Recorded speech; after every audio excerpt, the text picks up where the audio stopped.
Star Trek 57, M23, take 2.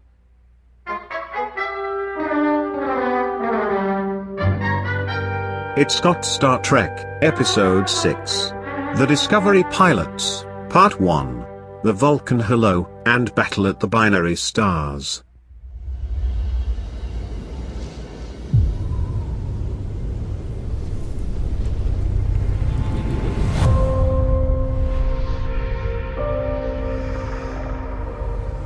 Captain, where are we going?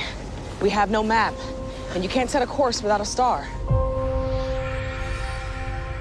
It's hard to imagine.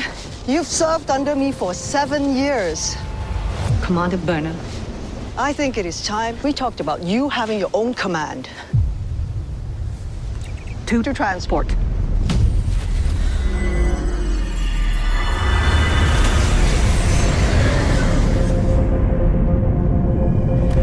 Great unifiers are few and far between, but they do come.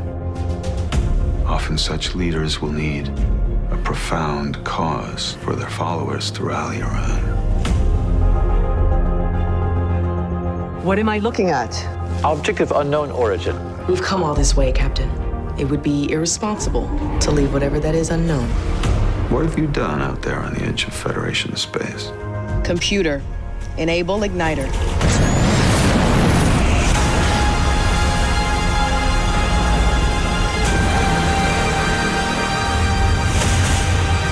Captain, what signatures detected? Contact Starfleet Command. We have engaged the Klingons.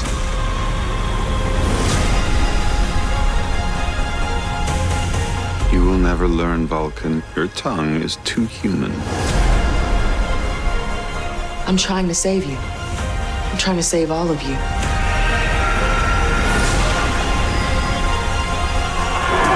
We target its neck, cut off its head. Starfleet doesn't fire first. We have to. My people were biologically determined for one purpose alone, to sense the coming of death. I sense it coming now.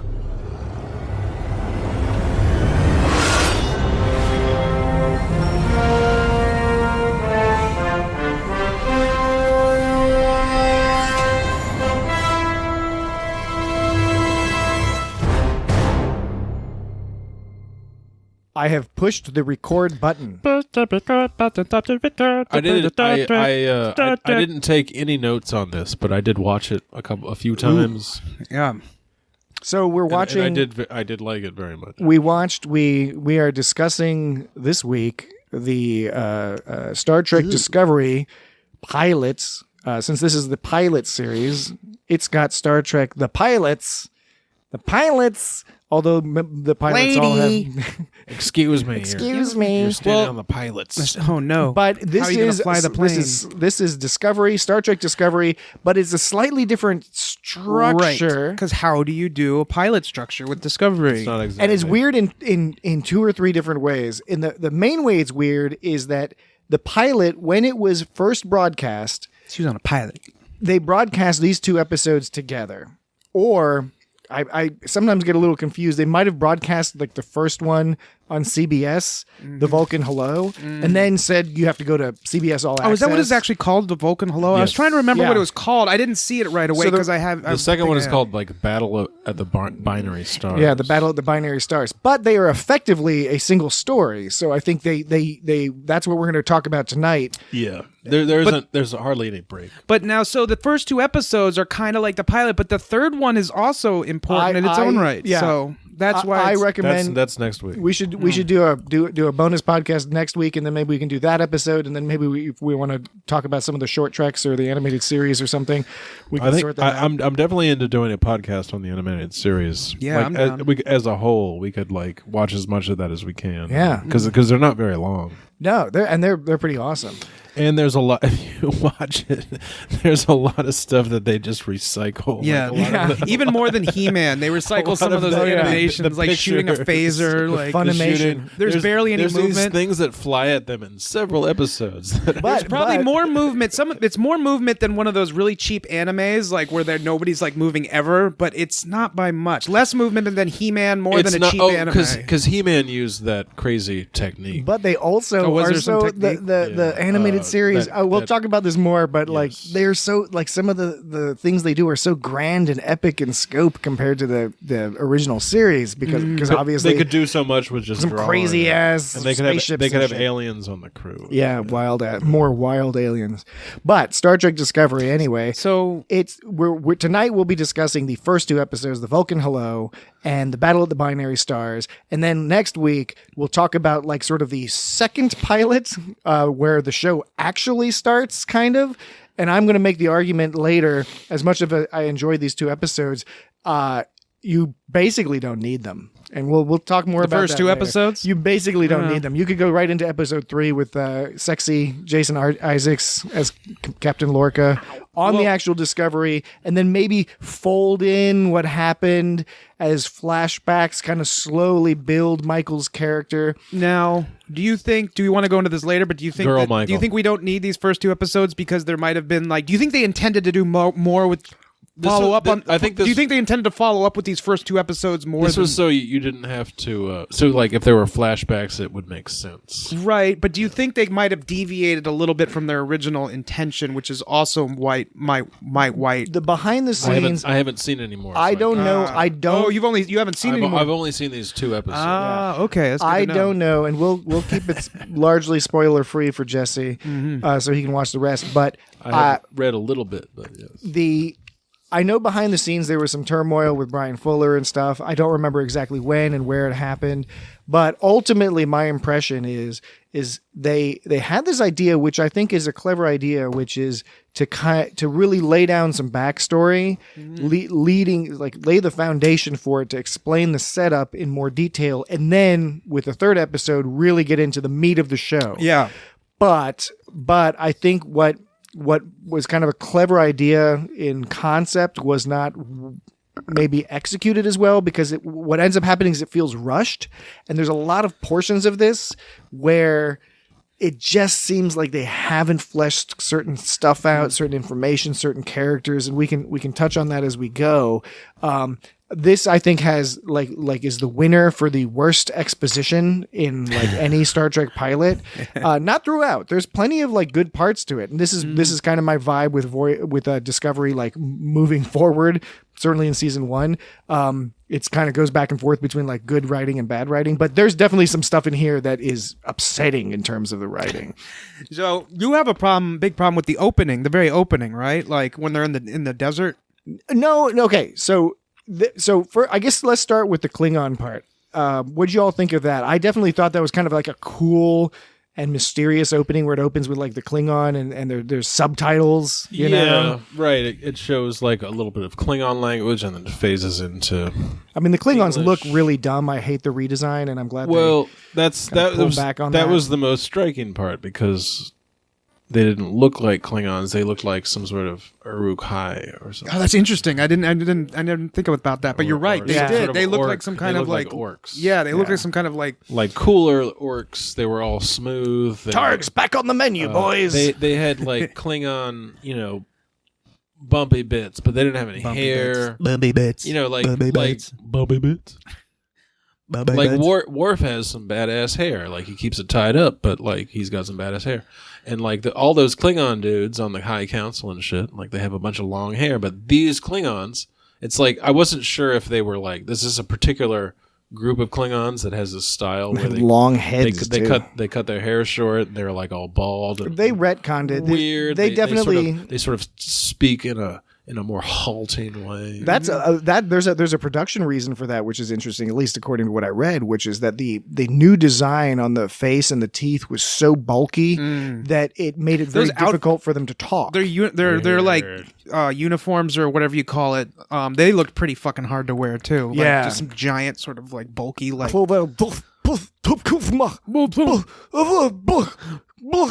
Yeah. They're all like they can't breathe.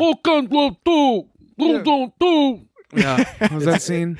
It's almost like a different species. It does. I mean, you would be confused if you did not kind of know, if you didn't know enough about the Klingon language.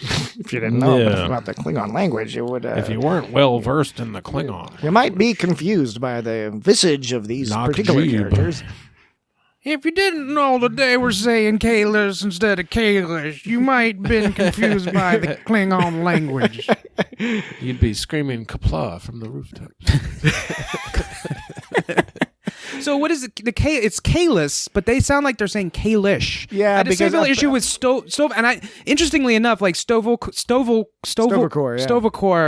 Actually, when I saw when they did a subtitle for Stovacor, I rewinded it several times. This was like I think the second episode. I couldn't hear him say Stovacor anywhere. I saw it there. I couldn't hear Stovacor. Interesting. But I used to always think it was Stovolcor because I always feel like they pronounce it like that. That might just be an inconsistency, but yeah. And they freshen up. But other than the design, I did enjoy that kind of opening. It was kind of interesting. And the special effects, the space effects that they do are really good. And then spaceships and all that stuff. Production values are fucking out of the world. It's amazing. It looks really good. But yeah, I thought the opening was I liked the opening. And then moving on, what about the opening credits? Because some people don't like them. I'm a huge fan of these opening credits. Maybe they grew on me. I don't know, but like I dig the vibe. I dig the kind of architecture. Yeah, I mean, what's not to like about them? Is it just because there's just these kind of drawings and it doesn't show them? Some people are not into that. I think it's I like the little play on the original theme it has, and at the end it kind of throws in the Exactly. I like the way that kind of like it kind of feels like awkwardly thrown in, but it works. Yeah, I think the music is good. There's like the ascending interval throughout the music, it's always a hint, there's like hint.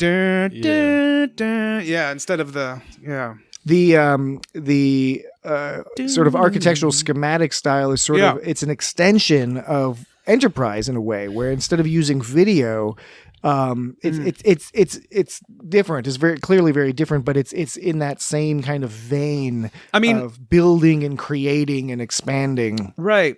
I mean, after Enterprise, I don't see how anyone could think it's any worse than Enterprise. Now, the Enterprise, the main bad part of Enterprise was really just the music. The opening was interesting because they made it, and I can see why people might not like the opening of Enterprise in the sense that it makes it like too connected to like it's too relatable.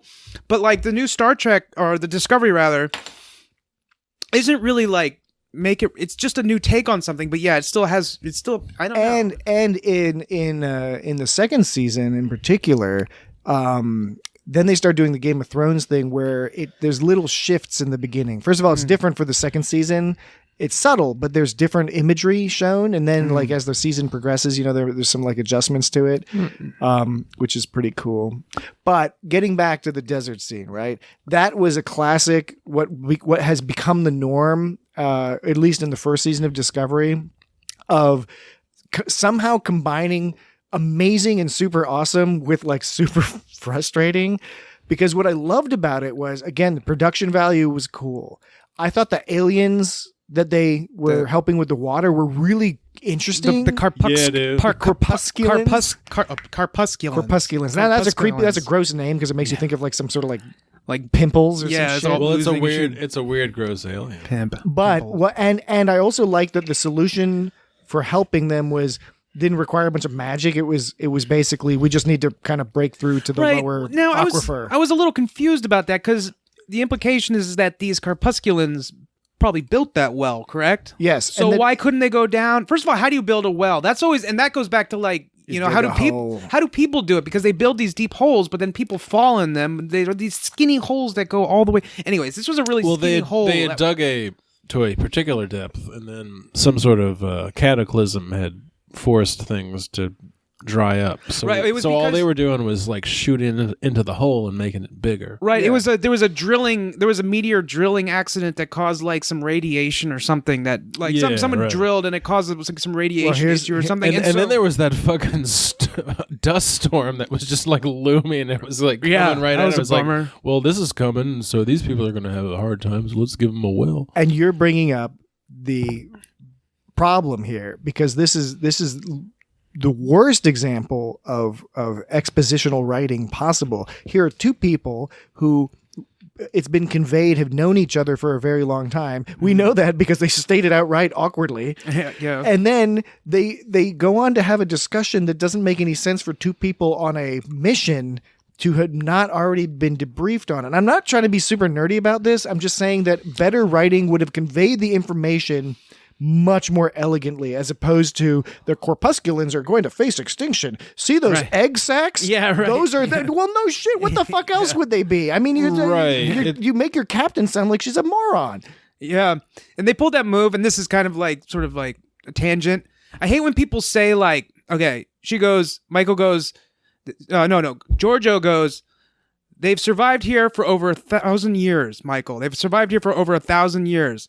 And then she goes, right. And if we don't do something now, they won't survive. They won't live for another 1,000 hours. 1,000. Yeah, it's like they do that thing where you take the number, you use the same number, but you replace the unit. Michael Burnham does it a lot. I can't stand that move. It's like, it doesn't mean anything. It's an arbitrary sort of like it's bad maneuver. It's some kind of gotcha move. Yeah, exactly. It's trying to like, it's some gotcha move tries to make you feel like you're just like, whoa. It's sort of bad writing. It's like 1,000 years. Blah, blah, blah. Well, they won't survive another 1,000 hours. It's like, does that mean something? Yeah, they won't survive another 900 hours either. All you have to do is imagine if it was Captain Picard and Data on the same mission and the type of conversation they would be having. They would not be saying this stuff, or if they were, if they would somehow convey that information in a different manner, you know? Yes. That would not come off as condescending and like, again, this is what I'm getting at, squishing too much in. Feels exploitative of the viewer. It is. But then, you know, the Giorgio marking out the Starfleet symbol was kind of cool, but then again ruined, because it's like even as they were getting beamed away, Burnham never figured it out. Burnham was just like, we're lost, you're stupid, I'm stupid too, and we're just completely terrible dumb people, and we're trapped here. I'm a xenoanthropologist, and I'm gonna get to know the people. Come on. It's like technology doesn't work right yet because this is still back in the past. Yeah. So first of all, like they had this like. She made this big symbol out of footprints of the whole Starfleet Federation symbol or whatever. Yeah. So I'm guessing the assumption... the old school one. The old school one. So I'm guessing the assumption is that the spaceship sensors don't work at all. Like there's somehow... It's easier to see these footprints than it is in a sandstorm. In a sandstorm. Yeah, right. As proven by the fact that you don't see the... how do you pronounce the ship's name? The Shenzhou. Shenzhou. Yeah, I was like, Shinzo? No, it's Shenzhou. So you don't see it. Like the viewer doesn't see it. The viewer is from the perspective of the person on the ground. They look up in the sky. You don't see shit, and all of a sudden that thing appears. Well, if you don't see that, how does it see you? And how does it see better if it's that bad? It can't. I guess its sensors are busted, so they can't detect human life forms. If they could see that well, these stupid like outline of footprints in a sandstorm, how come they couldn't like find the fucking well and drop them off by the well? I don't know. These are all these silly what if questions that can probably be explained away, but it just like it seems arbitrary. It's one of the few sort of like non-Western names for a Starfleet vessel. Yeah, that's pretty cool. That's one of the traditional names for China, Shenzhou. Oh, and it means like heavenly nonsense or something. There's a USS Shran mentioned later, which is cool. Shran was an Andorian character on Enterprise. Oh, word! But like a lot of it is, especially all the TOS vessels. A lot of it is sort of like based on U.S. Navy vessels. And a lot of things are just British Navy. And so yeah, exactly. A lot of things are renamed on famous British and United States vessels. I think it was DS9 that first started doing cooler things, like they named all their runabouts after famous rivers. Like exactly. The Ganges. Right. There's a Rio Grande. There's a Ganges. The Rio Grande. They use the Rio Grande all the time on Deep Space Nine. Yeah, they do. So they were so they were able to blast a hole in the well. Mm-hmm. I just don't know. I mean, I like that it was very simple and straightforward. But like, why couldn't the Corpusculans figure out a way to do it themselves if they built the damn thing? That bothered me less, because it's like, okay, whatever. The issue with some of these other things, and this is again comes up elsewhere in the story, it's not fatal by any means. Because I agree with Jesse. I enjoy this. I think it's a good pilot. It's good. There's some key flaws, and then there's some key awesomeness too. But one of the flaws that keeps coming up is when you as the audience, you feel the only reason you're watching this is because they thought it would be cool to show it to you. Right. Yeah. And there's nothing new about that. There's nothing wrong with that, but you have to manufacture a good reason for it. The marking out the Starfleet symbol is kind of in the middle ground, because it is kind of a cool, awesome idea. But it And does, then when- like you were saying, like why We was just that walked the in a solution? circle. But- Not exactly a circle. But it is effective when you see it in that one moment. You see it, you're like, Yeah. oh, but like it's just that one moment. Then then I think about it. I'm just like, but it did have that effect when it hit me. I wasn't immediately like, what the fuck? I was just kind of like, oh, whoa. I think the next example of that is, again, which we can debate which side it falls on for you guys because it is subjective. But when Burnham has to fly to the Klingon object, and it's like, okay, they're gonna put her in a spacesuit and shoot her out. And here's the thing. It does look totally cool, but then there's moments where you're like, am I just watching this because it looks cool? Yeah. Like I know they gave us a sort of reason why It's like they the had to ship do it can't this go way. there for some reason, but a person they'll shoot. Do them they have through any space. shuttlecraft? I know they give reasons why, Yeah. but you're like, this is starting to be pretty convenient. Because they Yeah. didn't do a whole lot of that spaceship shit, space suit shit in the original series. Yeah, like but- they did some of that in the movies. Yeah, but the motion picture. This is Yeah. very similar to the motion. It's like picture. the motion picture, exactly. Like Yeah. like there was always Star Trek has always been about the shuttlecraft. Yeah, Like, or the people actually. Like, the when it comes actual down to the actual people doing stuff. So there's the whole problem. So this is the whole origin, supposedly, the whole origin of like people's issue with Michael, right? So they have this issue, and of course, like her mutinous behavior. But the whole thing is that everyone's pissed off at her for like, going and finding this Klingon. She's got a sass mouth. She's got a sass mouth. That's really what it's got to be, It's pretty right? hot, though. Because okay, first of all, by the way, they went and searched in this because there was a broken relay, right? Yeah. Did we So- ever find out who officially broke the relay? I That think sort it's of got the dropped, presumption is the Klingons, right? Just because it happened to be next to their tomb. So here, Right. The presumption is the Klingons, but it's kind of like this is another way. This is another issue I have is that this is not only an issue where they have too much exposition, because they do in some points they have too much exposition where it's just as ridiculous, but then at other points they totally drop the ball on closing the loop, right. and leaving it up to like you should trust your audience to a certain extent, because otherwise the audience starts to feel stupid, like when you're just like saying stuff like in 89 years blah blah blah blah, like, but you can go the other way too, which is just to sort of assume your audience has figured out the whole background of something.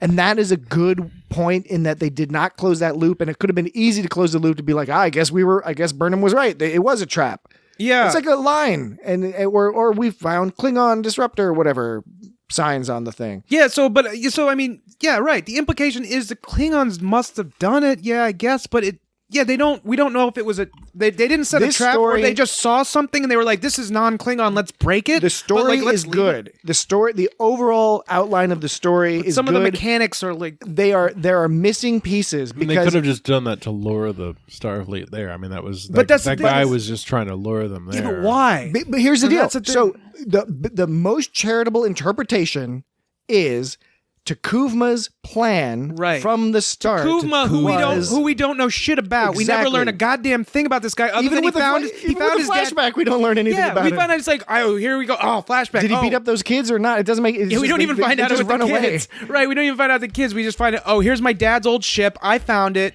I was brave. And then for some reason, I decided to unite the Klingon race in this weird, like, Nazi but friendly kind of way. Yeah. I don't know. It was kind of confusing there. So- But so I don't have a problem with that part the- about...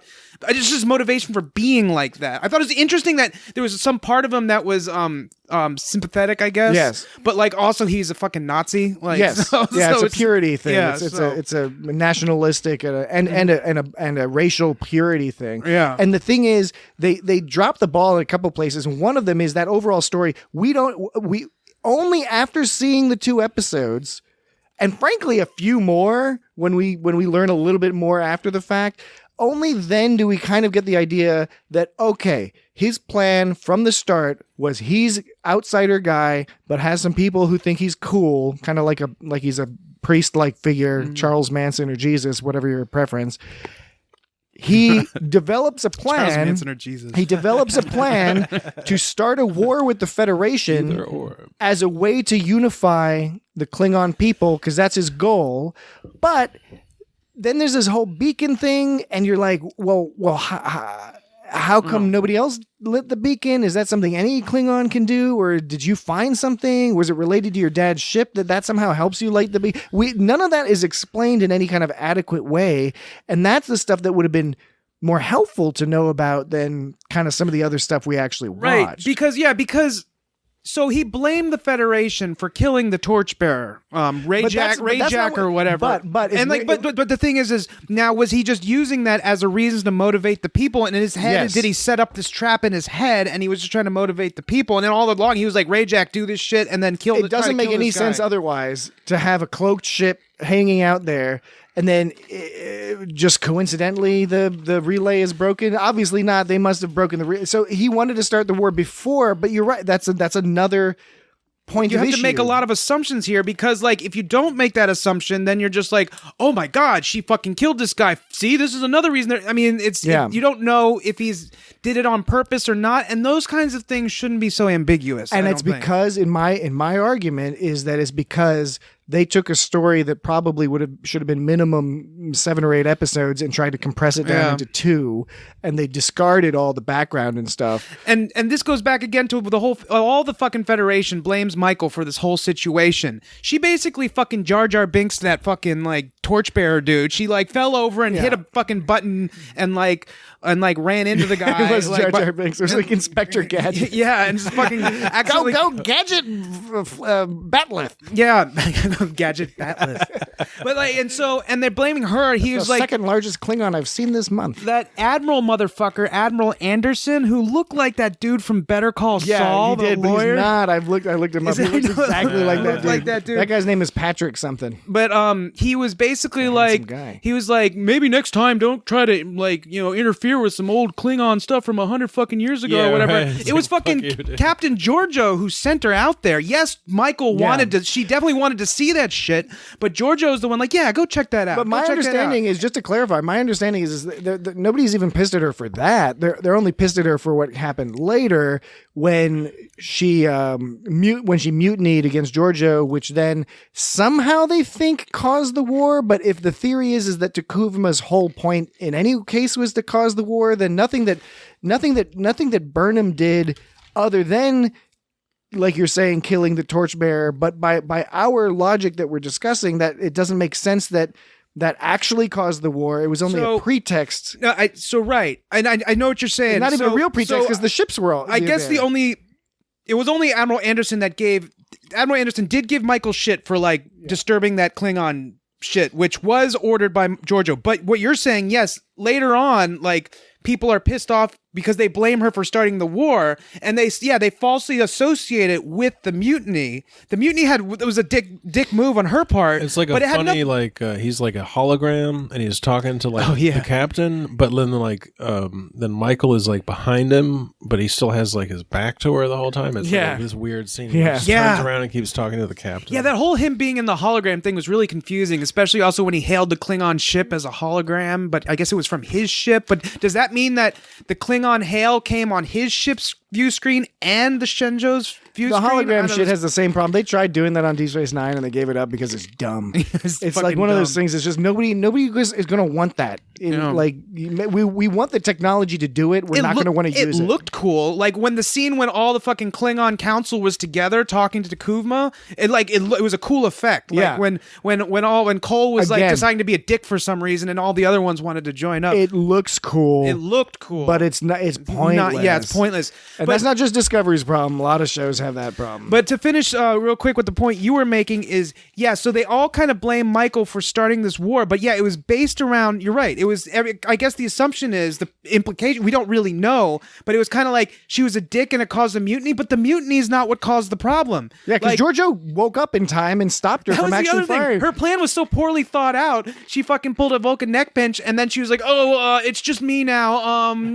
Saru the captain's off in some other like, room. You're a fucking liar. Yeah, that was pretty awesome. He's like, nah, you're not going to get that with that plot trick. Like, that sounds ridiculous. Yeah, right. And so, and then she came to, and it was just kind of like, that was a really weird, I don't know what they were getting at by doing that, but anyway, whatever, she tried. And anyway, so Giorgio, she woke up and went through with her plan anyways. The Klingons had no awareness of what was going on in their ship, and all I know is that Captain Giorgio went with the diplomatic maneuver, and it fucking sucked because she said that line that all the Klingons apparently hate, which I don't remember ever being a part of Star Trek. We come in peace. Yeah, I don't ever, and that's fine if they want to introduce that, but they made it such a dramatic point, this whole we come in peace thing. Yeah. I don't know where that's ever been, and I don't want to be a dick about, well, that's not Star Trek. It's like, fine, it can be Star Trek, but they said it as if it was some kind of established, like, oh, yeah, and they hammered it in too much, because if it had just been Takuvma saying it, and then later Giorgio saying it, you could forgive it. Mm-hmm. But there was that annoying thing right at the beginning where Takuma says those words, they come in peace. And they give a dramatic pause.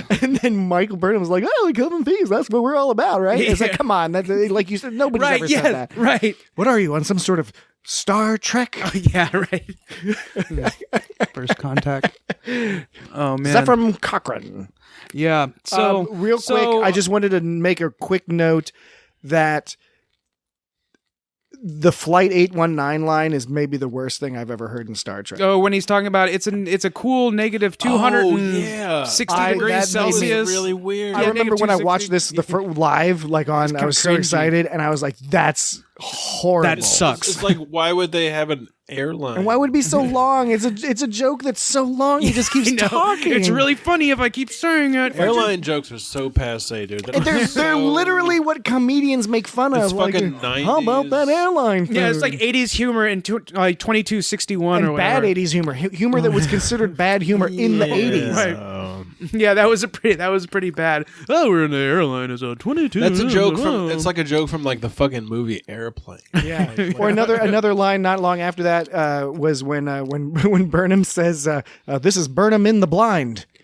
I don't remember that. She was just trying to convey that she really had no information to help her. You know. I thought the whole monologuing, while even though I know the concept was that she was recording a log, so she was talking out loud, it was still awkward to hear her just sort of talking out loud at the spaceship and saying stuff like, blah, blah, blah, blah, blah about how, sculptures and whatnot. Yeah, so... Yeah, it was weird. The line was, sculptures are crystallized spirituality, which is not a terrible line. It's kind of interesting, but it's awkward that she's like, just like... Yeah, like looking over the ship. What was it? Was like some kind of metallic exoskeleton, something or other. I don't know. But yeah, that was kind of weird. Like that seemed like she was definitely talking at the audience for that one in some kind of weird introspective kind of way. Came off pretty awkwardly. Although I did like the line. There was one where I think this is meant to be humorous. Is when Giorgio says to Saru after they're talking about like. Giorgio's like, Michael, go check that shit out. And like, Michael's like, okay. And then she's like, Saru, you do too. And they're like, both like, what? But like, she goes, and you, Mr. Saru, are you equally happy not to be put at risk? And he's like, oh, on any occasion, Captain. And Michael sort of rolls her eyes. Yeah, I thought that was pretty funny. But like, I also thought the Klingon space suit was rad. That was some like rad spacesuit, like on the actual beacon thing. Yeah, he looked like a fucking like medieval fucking warrior. It looked like a Klingon spacesuit. Is what that's the thing. The Klingons don't look like Klingons, but the spacesuit looked like a fucking Klingon ass spacesuit. It looked like some fucking medieval like fantasy novel shit set in proper sci-fi future. Yeah, like that was awesome. I really like that. That was pretty badass. And the beacon rather, it was cool. I like the idea that the Klingons took the time to make some awesome that whole thing was cool. It was like this big thing floating in space. Yeah. It's like their tomb. Yeah. Oh yeah, that spaceship with all the coffins on it and stuff too. The coffins were fucking intense too when they were putting them in the coffins and shit. And it got me thinking about like the Klingons, because it was saying, what was the later when Burnham was in when she was a kid taking that test in that weird video game looking place. The Vulcan education domes. Yeah, the education dome. She was talking about the Klingon has an honor shame society or whatever. And I was thinking about that because when you make these like that beacon that looks all awesome and the coffins are just ridiculously intense, I guess that's part of having honor, is to make something beautiful, but that doesn't really have much function. There's no reason for it to be that way. So why bother? Yeah. Is that a sign of an advanced society that makes something so ridiculously ornate? Because we think of people complain about how, the road systems aren't very interesting to look at, or, buildings are so boring in America. It's a sign of a certain level of society. Well, that's what and so we often, I think, value just things that are supposed to look efficient and boring, like those McMansions and things like that, where you just plop things down one after the other. You build them quick and fast, and it's very cost efficient. And that's that's efficient. But I like the idea that no, that's not the best way of doing things. Well, it's like there's an advantage to like putting some artwork into your shit and showing off. Like, I mean, there's a certain amount of vanity to it, but it's useful, especially of honor. It's like, we have honor. We're gonna make our shit like even cooler than it needs to be to let everyone know that we're some motherfuckers. I think from a cultural anthropology perspective, or a xenoanthropology perspective, Xenoanthropology. The point that I would make is that, or the cultural anthropologist point would be that there's no hierarchy to these different things. There's no better or worse in relative terms. Obviously, from a subjective perspective, obviously there's going to be better or worse. But the point being that because you're a warlike honor society does not preclude also like doing things of beauty and ornateness and stuff. It doesn't mean you're going to be super practical, because the Vulcans are the same way. They're all about logic, but they have a style. They've got art. And they've got art, and they play some like weird lutes and things like that. Aesthetics, yeah. Yeah, it's interesting to think where we place our values, compared to where values and where we don't put our values. And make it's nice, it's romantic for me to think about like, oh well, we don't put enough value in the arts enough, and then people are like, well, it's not efficient, that's kind of like always the threat, for us growing up in school. It's like, oh, they're gonna get rid of the music and arts programs in public schools because they're not important. That's the American approach. Yeah, right. And so it's nice. I like the idea of being like, no, that shit is really important, So. And I think that it's 100% valid perspective. Absolutely. But with the Klingons, I do like a lot of the design of it. Their ships, I think that it's definitely the body design of the Klingons. I think they went the wrong way on, and they did some correcting on that. And on the ships, the same deal. I didn't have a problem with them making the ships ornate. I did have a bit of a problem that the ships were so different than pre-existing Klingon design. Of any era, that they didn't have the warbirds. There were some goofy looking ships. And they were cool. Was this like right before they came up with the warbirds? Like, what the fuck? It distanced it too far. Yeah. If the goal of this prequel, if the whole point of the prequel is that we're going to get to see some of this shit that we kind of heard hinted at before, right? Like the Klingon War, and then but in the process, we're just not going to actually get to see some of that stuff. And I know, you're never going to please any all the fans or anything, but certainly from my perspective, I was hoping to see what we do get later in Discovery, which is I want to see the old stuff, but reimagined for modern sensibilities, not wholly different, just, more detail, maybe a little twist here and there on how you do it. They do that pretty well with the Federation ships. I wish they had also done that with the Klingon ships, so they were more recognizable. So when you see them come in, you're like, oh shit, the Klingons are here. Yeah, no, that is a good point, because while the ships, like the amount of detail they put into all the stuff there was, they looked like more like real things, and they were impressive and looking. They were all different looking. It was all like each Klingon group had a different kind of ship. I thought that was cool too, but you're right. There should have. I like the idea that there's more respect to the timeline I'm not talking about, oh, there's future shit. How people always talk about like, well, Star Trek, the original series, it didn't look as futuristic as it does now. It's like, it's fine. Don't make it look like the 60s. Yeah, right, exactly. But this is something different. They could have done that, but made it sort of looked at the current design and tried to sort of base a pre-design off they of do that with the Enterprise. And I think they did an amazing job with the Enterprise. They really, both inside and out. Yeah, they did. And they did really, they were pretty they were pretty true to the Vulcans and the humans. They really tried to do something really wacky and different with the Klingons, and maybe did they not think they were badass enough? I think Brian evil enough or something. Brian Fuller had it. He was the guy who created the show and then sort of abandoned it halfway through to go work on American Gods. And I like Brian Fuller. He did Hannibal. He did all those. He did a million really great shows. Hannibal really being one of the best. American Gods the first season Hannibal's pretty good, good. but he left American Gods too. So he seems to be somebody who can be tricky to work with, I guess. I don't know exactly what the details are, but he I think was the one really pushing for the different stuff with the Klingons. And what happens in the first season of Discovery is it gets a little wacky because he left, I think, after maybe the 5th episode or something. And then so they kind of rejigger things and then point it in a different direction. And because it's serialized, the drawback to that is now they can't just go in a new direction. They have to somehow connect the dots. They have to weave out the old story while weaving in a new story, and they're not entirely sure about the new story, or they didn't even know exactly how many episodes they'd have. They added on a couple episodes probably to help them out with that, and that's fine. I think as far as first seasons go, it's pretty darn good actually once you get through it. But again, going back to what we discussed about this odd beginning structure, in these 2 episodes, we don't even meet the vast majority of important characters for the rest of the season. And that's one thing that by the end of the first watch through the 2 episodes, I was like, wait a minute, I forgot. We don't get to half of these cool motherfuckers until like Giorgio dies, and then we've met Michael Burnham and Saru. Real quick about that Giorgio dying thing, like why were they not able to lock onto her signal because she was dead? Is it because like what about a dead person means you can't lock onto their fucking life signs to like they couldn't transport her because she was they was like we can't find her life signs because, and I guess it was implied, I say the word implication too much, they were implying that the idea that I've got was like, oh, she's dead, therefore we can't lock onto her with the transporter. Is that kind of what they were saying? I know Is the it answer. like a primitive transporter? I know. Well, wait. yes Now, and no. is this answer based upon information we learn later, or is this based on some Star Trek knowledge?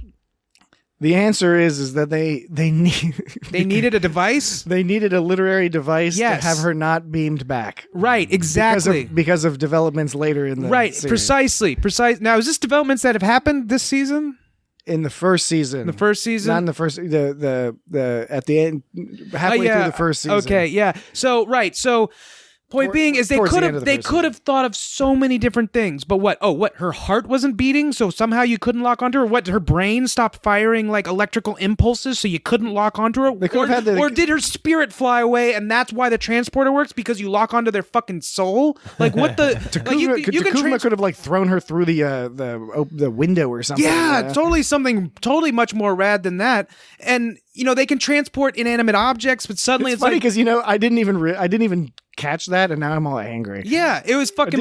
I didn't think about it until later too, and then I saw that part a few times. Like, wait a minute, like they transport all sorts of shit, and the problem that gets in their way is always radiation or interference from some weather patterns. That's what gets in the way. Not I can't lock onto them because they're fucking dead. That doesn't make any fucking sense. And why didn't they set their phaser to stun? Why didn't Mike fucking Burnham set her phaser to stun onto Kuvma? She totally bunked her whole plan. She was the one that said, let's not make a martyr out of this fucker. She made a big deal about that. Yeah, and then she just fucking killed him. Like, she made a lot of bad decisions. Yes, she made a lot of terrible, shitty fucking decisions. And she had some good ideas, just terrible decisions. And again, here is where I'm going to start getting into my argument that, and we can discuss this in a little bit more detail next week after we see the 3rd episode when we're introduced to Discovery and Captain Lorca and everything. But if you didn't have these 2 episodes, if you just started the next episode, and it's not a spoiler, Jesse, to tell you that the next episode basically starts with Michael Burnham is on a prison transport. Yeah. That then the story gets started. You could have started there and been like, whoa, who is this? I know from the commercials this is the main character. She looks like a prisoner. Are we going to be following a prisoner? And then slowly through the season reveal what made her be in that position. And Jesse, that's what you were saying at the very beginning. You were like, this was basically all the flashbacks. Instead of having flashbacks, they just kind of did this. Right. But the result is that they miss out on a lot of stuff, and it's compressed, and they make some of these weird errors that if they were actual flashbacks, you wouldn't be introducing these questions like about what happened with Giorgio or whatever, because it's a flashback, people would be satisfied with whatever explanation you wanted to imply, right? And flashbacks can be fun if done right. And if doled out, because an issue they have that they do again, they get better at, but in this episode, and this is true elsewhere as well, but I think Discovery probably in terms of the Star Treks had it the biggest problem is they're trying to rush character development, and the result is, too much weird exposition over on this side, not enough information, and not only just not enough information, not enough time, because certain things in storytelling, they simply take some time to have it earned. And I felt that the mutiny scene ultimately wasn't earned, because when you're watching it, and I had this feeling the first time I watched this episode, when the show premiered, I didn't understand why she was mutinying. It didn't make any sense. Yeah. She was getting all angry. And one reason is that they didn't stress hard enough. They only obliquely mentioned that her parents were killed by Klingons. And they should have been like really hammering that home that like she's a great officer, but like this is weird. But the problem is since the Federation hadn't really dealt with the Klingons in a direct way for a long time, there was no way to convey that this was like a problem she was having, because she just meets a Klingon, kills a Klingon, and everything sort of goes to shit in the span of a few hours. Did they deal with them at all since that whole broken bow thing? So in Enterprise, there's a lot of Klingon stuff that goes on in the Enterprise. On Enterprise, and they explain a lot, and the sort of closing of that is there's sort of a detente, and as if I recall correctly, it's been a long time, but essentially it's kind of like, okay, we'll have this little Cold War action, we'll have the neutral zone action, we'll leave you guys alone, you leave us alone, kind of thing. Well, so the first introduction I think that I spotted of the whole Klingon situation was, I guess it was an attempt to be kind of smooth and sort of a sideways introduction, but it came off as awkward. I think that it was, they were talking about the Klingons, and Michael says, I killed one. And then Sarek goes, in light of the fact that they killed your parents, some might think that only fair. And like, I think that was the first sort of reference, which is an awkward thing, because was he being a sarcastic asshole? Like, or was he couldn't have been saying like, oh, a Klingon killed your parents, so fuck all Klingons. He definitely wasn't saying that. Yeah. Or was he being a smarmy fucking smug? He was trying to be nice. But he's like, some might say that's only fair because they killed your parents, so you killed another random Klingon, therefore it's okay. Like, he couldn't have been saying some bullshit like that. The Sarek stuff is all kind of weird. Okay, because we know Sarek already. He's a well-established character. He's Spock's fucking father. He's a character. He's been around. He's on TNG. Yeah, he's been around. He lived a long time, so he's in a bunch of episodes. Yeah, that's kind of neat. So now all of a sudden there's a new development, and this new character is an adopted child of Sarek, and that's interesting. Which they've done before, because in Star Trek V, he had Sybok, which is like Spock's half brother, right? And who we never heard of. So before. Sarek is this. He's a horny motherfucker. He's this important figure in the galaxy. Like, he's an important figure in the Vulcan, on the Vulcan world, and therefore he's an important figure in the Federation. And he's counseling this person who kind of starts the Klingon War. Yeah, and he's telling her to shoot at the Klingon. It's because of what he said to her that she does what she does.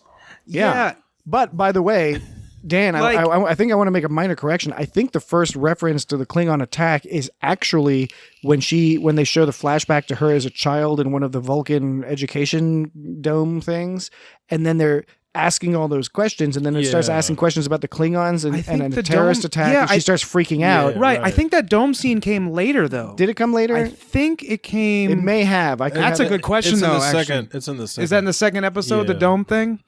So he was basically saying, well, if a person of this race or species, or I guess the proper term is species in this instance, right? There was actually a line she made. They say race. They say race, but then like T'Pol in Enterprise referred to humans as species. I don't know what you're supposed to say. And then, but then also, Burnham says one line Burnham says to the Admiral, she's like, don't mistake like race and culture. Culture. Yeah. Right. So Which is true. That was the point she was trying to make, was that their culture was warlike. Yeah, so, right. So he was saying, she's like, I killed a Klingon. He's like, yeah, that's cool. One of them killed your parents, so what goes around comes around. And I'm just saying, like, there's no way he could have meant that literally. He must have been like being a fucking dick about human nature or something. Be like, you humans. Probably I got the impression, and I'm not saying it's great, because I do agree it's confusing, but I got the impression he was trying to be nice to make her not feel as bad. I got that. It's illogical to feel bad. But that's poor logic. That's shitty. That doesn't make shitty logic. To be fair, I think I always try to make this point when Vulcans come up, because one has to differentiate between and the same thing with the Klingons and their honor. You have to differentiate between the Vulcan ideal of logic and the practical reality, because one thing that sort of pisses me off that people have gotten wrong, not everybody, but a subset of people have gotten wrong since TOS, is that Vulcan logic on Star Trek is not portrayed as being good. It's not portrayed as being the actual way you should solve problems. In fact, it's meant to be an example of like, look how problematic this is, no matter how awesome logic is. And logic, yes, is a great thing to have as your driving force. It can also lead you into a ridiculous set of parameters. And to that point, did they make it clear in this episode that when the dome was bombed? Because remember, just to avoid the confusion here, Dan, because maybe this is where we're getting our timelines mixed up. At one point, she's in the education dome and she's just learning, and she's learning about Klingons, and she has sort of a panic attack when they start asking her and showing her videos of Klingon terrorist attack. Like when her parents separately. Well, she's in a dome, and the dome actually gets attacked, like the school gets attacked. Right. And my understanding is that's an attack by Vulcan logic extremists. Yeah, I'm pretty sure that was Vulcan logic extremists. The one where she's in the dome, where she's all hurt. And then she's like, Sarek does that crazy mega mind meld with her. Where did that mega mind meld? Is that that's totally a first in Star Trek? That's a new thing. That's a new thing. He saved her life with a mega mind and meld. I guess that's fine. I guess there's no reason not to have him. It's kind of like, come on. Yeah. They're always introducing new Vulcan stuff. Yeah. I'm trying to find the part I have in my notes about. Sarek seems to be like number one Vulcan. But he's also the guy who's always hanging out with humans and stuff. And only he married a human. Yeah, 2 humans. He had 2 human wives. That's right. There were 2 of them. Yeah, because he married another one, Perrin, later. That dude gets around. Well, and what's cool about Sarek is, and it plays into this whole logic is not the perfect thing. It's a great thing, but it's not the only thing. And in any case, the Vulcan logic shit was always bullshit. They frequently look angry or annoyed, or they make bad decisions. Now, granted, she's human, and that's kind of interesting. Like, she goes overboard with the Vulcan logic. Burnham goes overboard because she's she's like Worf. She's taking it too seriously. Yeah, she's being she gets it all mixed up too. What was I going with that? Anyways, she's kind of like T'Pol when she first, because those 2 minutes when she gets introduced on the ship, she's kind of like T'Pol, but even more hostile and more resentful and more emotional about it. She's got a lot of so it's kind of, you could say, did she not go to Starfleet Academy? Is that what we're supposed to assume? She just got straight went up onto a ship. Yeah, she just went onto a ship. Yeah, she was like his ward or something. And I like that. I like how he referred to her as his ward. Yeah, that was awesome. That was pretty cool.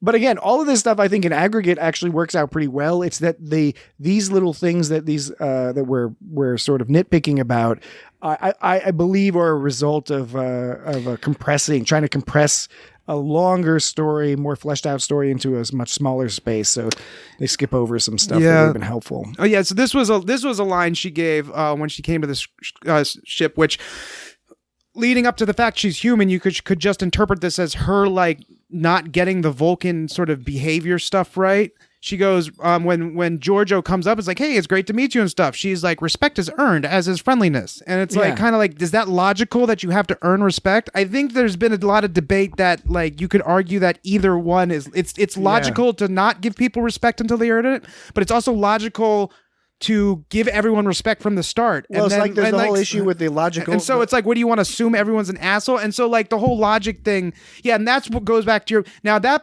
would seem more like it would be implied that was her taking something that Vulcans probably straight up taught her. Banging on the table. Sorry. Yeah, getting all pissed off.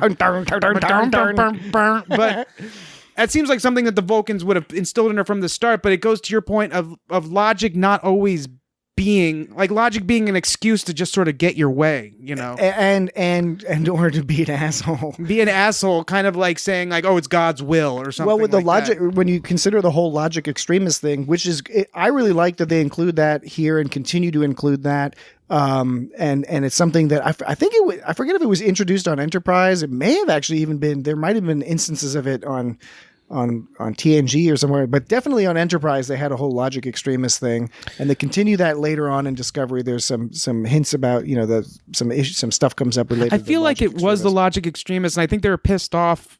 I feel like there's a human in the school. Yeah, and the logic extremist is a classic case of, okay, who's the correct logic? The logic extremists, the non-logic extremists. Right. It's all this quote unquote same people. Obviously, they don't make the same decisions. They're different people. They're different individuals. They make different decisions in their lives. And Sarek is the key example. He is, as Jesse and you have noted, hugely important Vulcan, but he likes marrying humans. He likes hanging out with humans and Andorians and shit, and going out and doing stuff. He has a house on Vulcan, but he always seems to be away, like partying on fucking Neptune and shit. Was that actor in other things, Star Trek?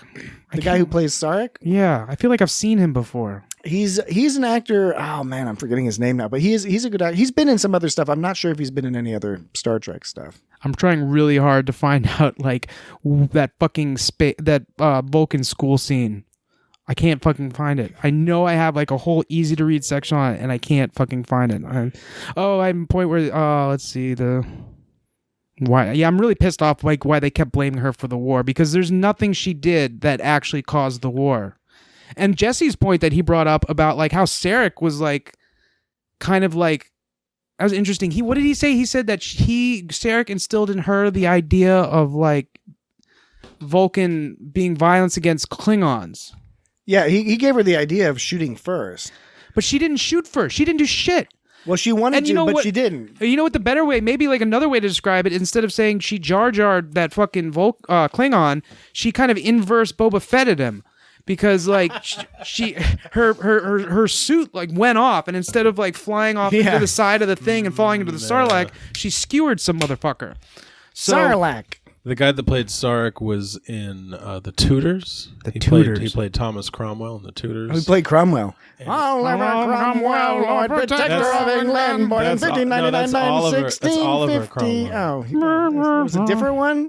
Thomas Cromwell. I sang that song for no reason. He was an indirect ancestor of Oliver Cromwell, but he was also a sort of a Puritan type. He was in True Blood also. Ah, yes, he was in some other things. He's been in some other stuff too. He's a character actor, but he's a British dude, and he shows up more in Sarek. Definitely shows up more in Discovery as it goes along. And I like the actor. I think he does a pretty good job. It's its own take on Sarek, of course, but I think he does a pretty good job with it. I think that I was thinking about it, and there's some seeds here, and of course, 2020 and all that. It's unfair to criticize the writers too much about this. But what I was thinking about, what are some really good things that are some themes that are in this episode? And again, this suffers a little bit like Voyager and Enterprise in that there isn't a truly coherent theme throughout the episode. I mean, I thought the episode paced well. I thought it paced well. I agree. But what you're saying about theme, yeah, it's hard to say. But things flowed together at least. Well, it's because they're trying to set something up, and so they're much more successul later on. Even the next episode, I think the third episode, I really think is great. That's another reason why I think you can like go straight into it. And I really like both these two pilot episodes. I think the story overall is really good, but.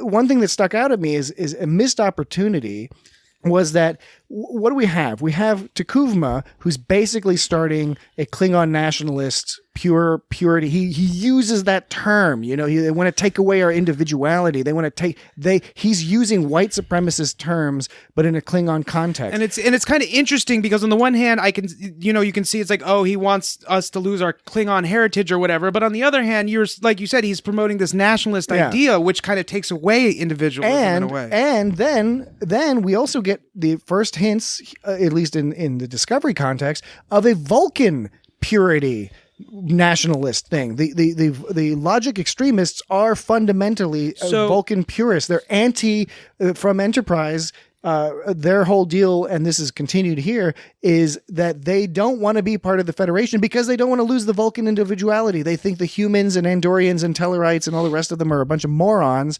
and that that Vulcans should stay pure. The Tellarites. Yeah, and I think if you had added something like maybe there's something going around in Starfleet that's also got a little bit of that vibe too. Maybe that's something you could play off, that the problems facing the galaxy in this time period, and it would fit in well with TOS and all those other things. If you kind of play at those strings of this purity, this white supremacy, and it would be a analog. sort of Star Trekian sort of mirror to the current. Exactly. Yeah, for sure, for real.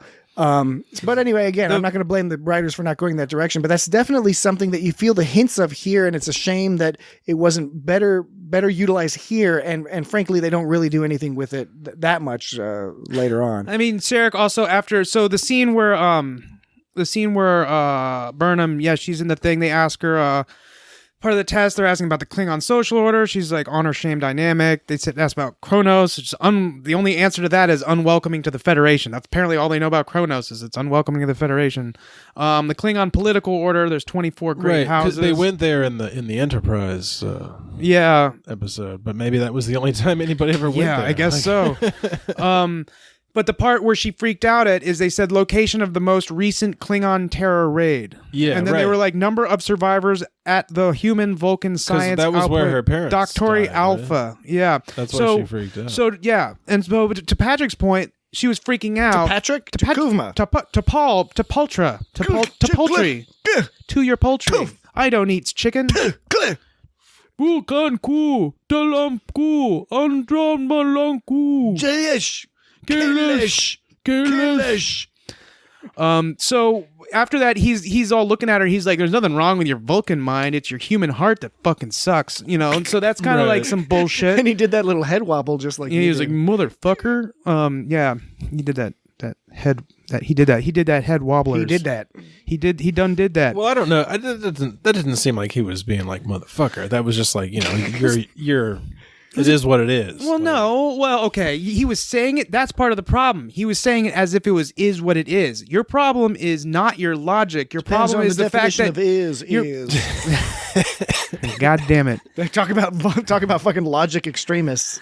Just saying, like, the problem is you're human. The problem is your fault is you got some fucking human in you, and well, it's not. I had sex with a human, and I created a half-human child. But the problem is you're part human. I like the humans, but that's like an abusive relationship where it's like, I love you, but I hate you. Yeah, I mean, and they, I think that's on purpose to a certain extent. He heart shames her. He can't accept her for what he is. Yeah, Sarek is a complicated character. And this is a fucking bullshit Vulcan line that Sarek says. He goes, "When emotion brings us ghosts from the past, only logic can root us in the present." Like, okay, fine. But fuck you, man.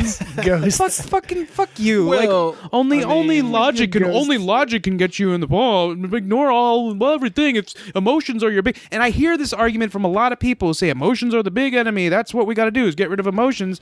But those people are morons. Yeah, and they did not watch Star Trek properly. Right. Well, even I've heard people say that who aren't even that in Star Trek. They think enlightenment means you separate your body from all sort of human emotional thing, and people just live in this world of nonsense. Well, that's like all the ascetic people who are like, never have sex, never masturbate, be a total piece of shit the rest of your life, and just piss everyone off because you're no fun to hang out with. It's like, yo, Isaac, you want to hang out? You want to watch some TV? No, I do not. All right, well, go fuck yourself then. We're all gonna go watch TV. Yeah, annoy everybody and piss everybody. It's like you're all the worst parts of a computer. Want to play some tennis? There's no logic to playing tennis. Yeah, right. Exactly. There absolutely is. Tennis is a complicated ass game, dude. It's just this constant sort of scapegoat of humanity and emotions. It's just, and I know that's like the point, but that's I think it is frustrating. But on purpose. Yeah, exactly. That's why I'm not actually. I don't see it as a fault of Star Trek. Obviously, I see that it's good that it makes me annoyed at that character. It is also a tricky thing when you switch to a serialized format. I know Dan just loves banging on the table. When my point across. When you switch to a serialized format, one issue that comes up and it's an issue in all serialized shows, is that if you're trying to convey a character arc, you can make the mistake. Not correct him. Back up. It's not a mistake. Motherfucker. It's the way the format works. You can't change the character in one episode. You're not supposed to in a serialized show. It's supposed to go over time. And so there will be times when you might hate a character. Like Voyager, right? Yeah. And you might hate a character. Yeah. Voyager just they characterized each character in whatever way was convenient in that particular episode. In that particular moment. Here in Discovery, they're trying to have an arc, and even Sarek, he's not a main character, but he has an arc, and he's a little bit more dickish here. Mm-hmm. And then in a few episodes from now, you learn more. Yeah, that's true. You see some shit, and you're like, True. you start to understand him more because you learn about his past that informs his present, and then he in the process is also learning, and then over time moves towards the Sarek we know of a little bit later, who's still an asshole, but like is a little bit more whatever, and more understands himself a little bit better. But it's hard. Mark Leonard? Yeah, Mark Leonard was the original. He played Sarek. the original Sarek. He also played the Romulan commander. The Romulan guy when you first meet the Romulans before you meet Sarek. Yeah, and Balance of Terror, which is one of the best TOS episodes ever. It's basically a submarine movie. Yes. It's brilliant. Quite good, yes. Burnham Head, ARS. Do you know what ARS is? I do not. When she when she got fucked up at the beacon. Oh, the radiation damage? Yeah, acute radiation syndrome. Something about her genetic material unraveling like noodles. Or yeah, she was exactly. all like, she was like noodles. Like noodles. Right. I know. That's going to be a terrible way to die. Everybody kept reminding her about how terrible. Yeah, right. It's like, whoa, dude, get back there. You better get back there. You're going to die.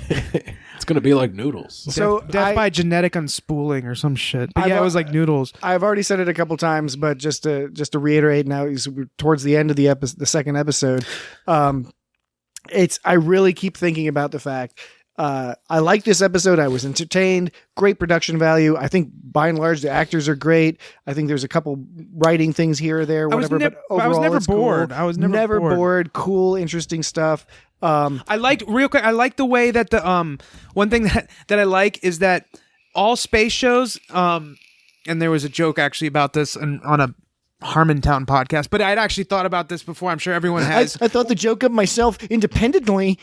Yeah, independently it was. I'm telling you how smart I am, and I didn't steal it. I'm so smart that if you say he got that from somewhere else, no, I'm ahead of that. I got it from.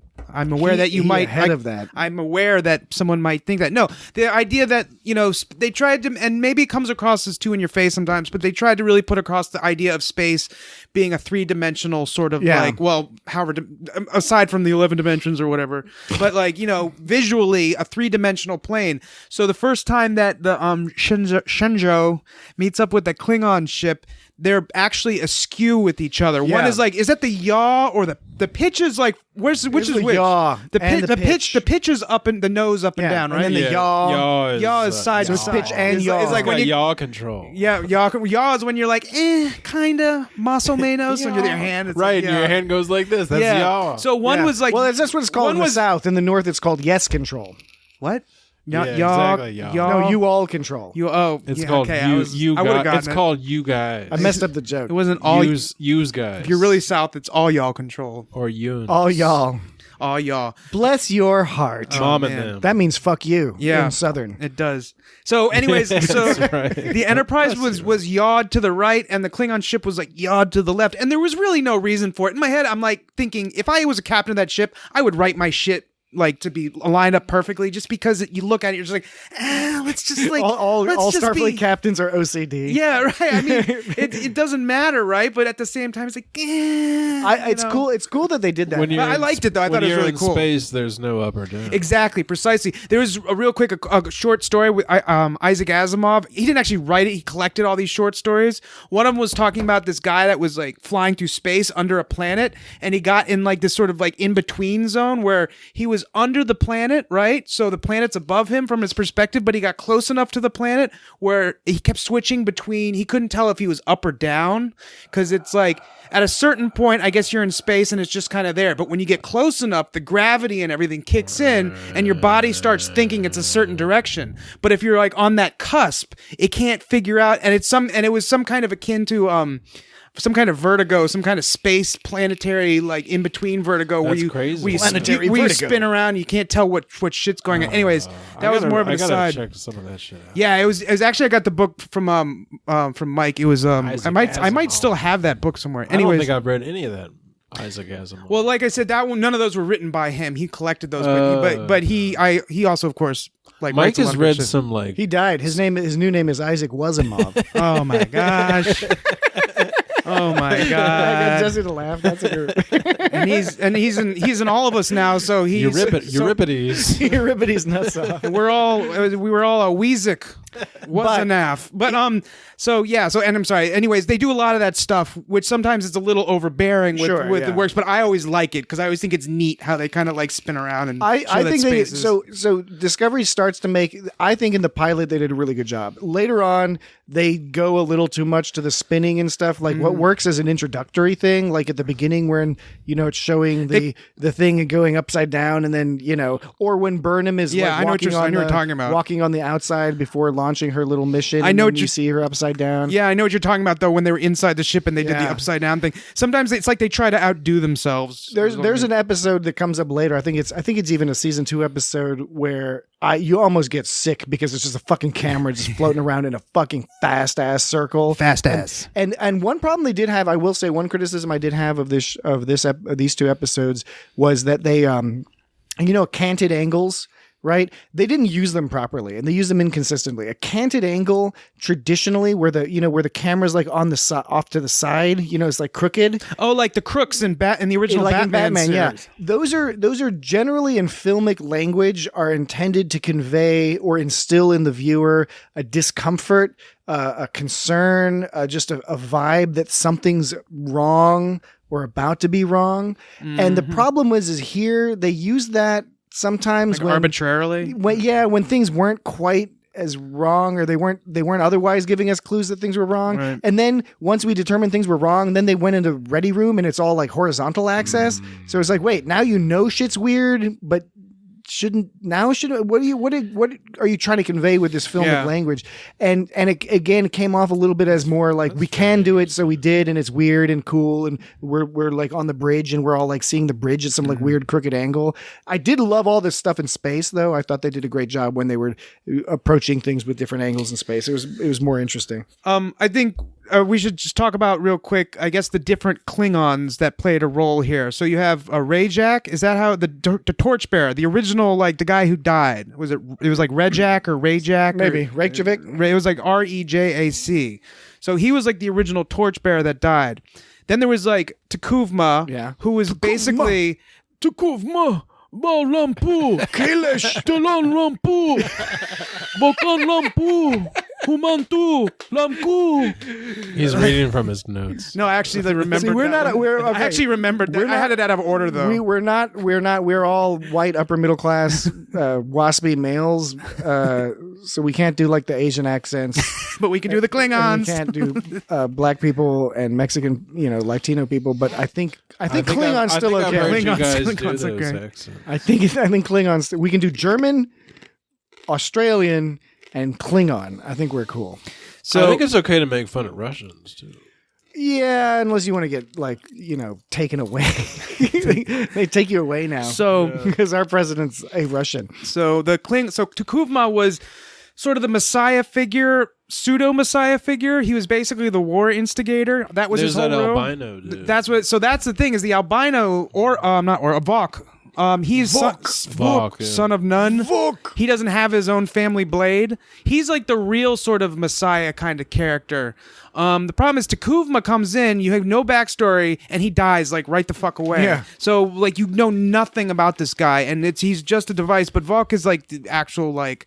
What does he say? Some may see the color of your skin as nature's mistake. He's got some really. Sees it as a mirror. Yeah, that's okay. There was a problem I had with that scene, and it's kind of like maybe just stupid that I don't really have a problem. I don't care that much, but I noticed it. So when Takuvma says to Vulc, when I look at you, I see a mirror or whatever. Vulc is like, he's like looking down the whole time. He's like looking all ashamed, right? And he says, I see a mirror, and he's still looking down. Like as if, and he looks down even more, as if he's ashamed when he hears that. That's not the point he should be feeling shame in.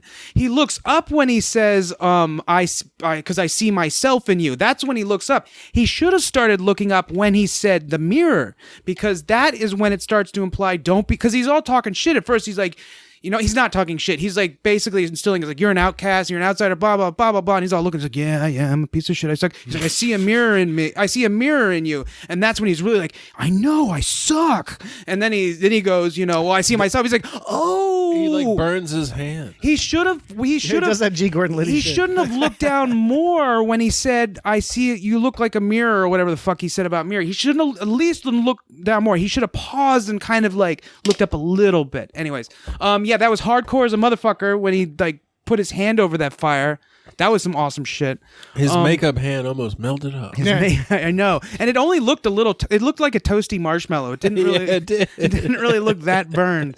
But It's like, oh, he's all right. So, but then there's Orek, who's like Rajak's a piece of shit brother. Who he was like totally not a Klingon. Because he told him, he was like, Orek, you're the torchbearer's brother. Takuvma's like, go and fucking be the next torchbearer. He's like, I don't know if it's gonna work. You know, nobody's gonna listen to us. Why even bother? But see, that's the thing. That's a shitty thing for a Klingon to do. But that is also everything we've learned about Klingons is the same deal with the Vulcans and their logic. The Klingons and their honor, it's largely bullshit. Right. It's an ideal. Just like America, we're all like the land of the free. Yeah. And that's what Takuvma is trying to be that. And that's what's kind of like noble. That's what's kind of noble about Takuvma, and kind of, you know, slightly sympathetic, but also like his noble aspect is he's trying to like stand for something. Yeah. He's trying not to be a bullshit. He's not he doesn't want to be a sellout. He wants to stand for something. You don't know why. You have no fucking idea why, but like he doesn't. But then he starts turning it into this whole purity war and talking about like, the humans mixed with the Andorians, and it's so gross and disgusting. Yeah, I don't like it. And he calls the Andorians in particular, like he adds like an extra adjective. Yeah, he goes Andorian Lamku, Andorian. He goes Andorian Lamku. Tamku or some shit like that. It's like emphasizes them. Like Kumanku. It's funny because you'd think the Tellarites are the ones who are like the kind of dirty, gross ones. Vulcan Lamku. Because they're little pig people. They're the pig nose people. Dalaramku. The Andorans are Andoranku. Lamku. Guys. Yeah, he adds an extra. So okay, another question at the end. All right, so all this shit happens. Burnham kills the guy she tells everybody, makes a big deal about not killing because it'll turn into a martyr, which is sort of what happens kind of. And then she pleads guilty to everything at this weird Starfleet court where there's all these like judges and they're all like in the shadows. Yeah, some weird mist smoke. I don't understand why I don't find that very forgivable because I know they were trying to convey like her emotions or whatever. And she's all like, yeah, I'm guilty, and they're like, the accused cannot be heard. It's like they fucking heard her. Weird. They were just trying to be a dick about it. It was some Judge Dreddy type. It was a little. It was like Judge Dredd. Weird. Like we're gonna just be in shadows and the problem is if you see that the first time, you think this is weird, but maybe it's because they're setting the Federation up as kind of not great people at this stage, you know, that you could have perceived maybe that'd be the direction they go into, but it's not really, strictly speaking. It's not that the Federation has clean hands as the episodes go on, as especially as the war goes on. They don't, but they're not like weird, shadowy, it's fascistic really people, and it doesn't really help when you're like setting up an antagonist who is a fascist, kind of a crypto-fascist nationalist, And then you're sort of making the Federation look similar by making the judges literally have no faces, faceless This judges. weird, like infinite looking room, and you know? and there's no there's no discussion or anything at the trial.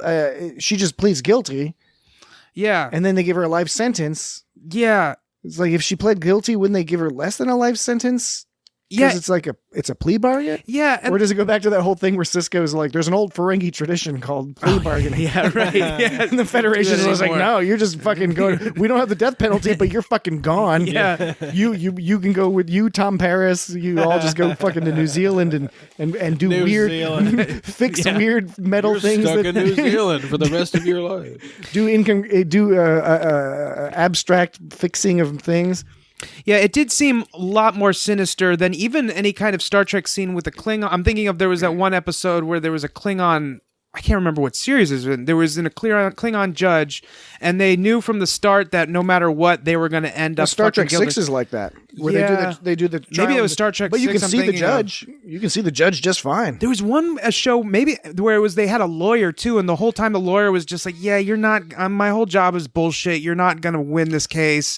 I don't know if that was Well, like there was the Deep Enterprise Space, or if that was Deep Space Nine. Well, there's a Deep Space Nine where they have a Klingon lawyer Yeah, who's that's the one with- prosecuting Worf. Yes, I think it was Cisco's I think- defending Yeah, him. but so all the Klingon court scenes, they look pretty sinister and kind of dark and badass, but nothing like that mysterious ass fucking like they all look like they're sort of like some kind of Illuminati or I don't know, some kind of was weird. It was a weird scene. A weird stylistic choice. And again, all chalked up to, compared to all other Star Treks, they all have some variation on this where they're still sorting out their production style, their characters.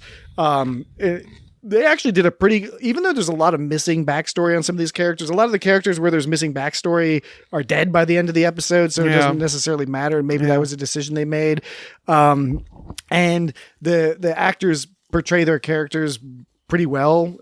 There's like pathos and other stuff there.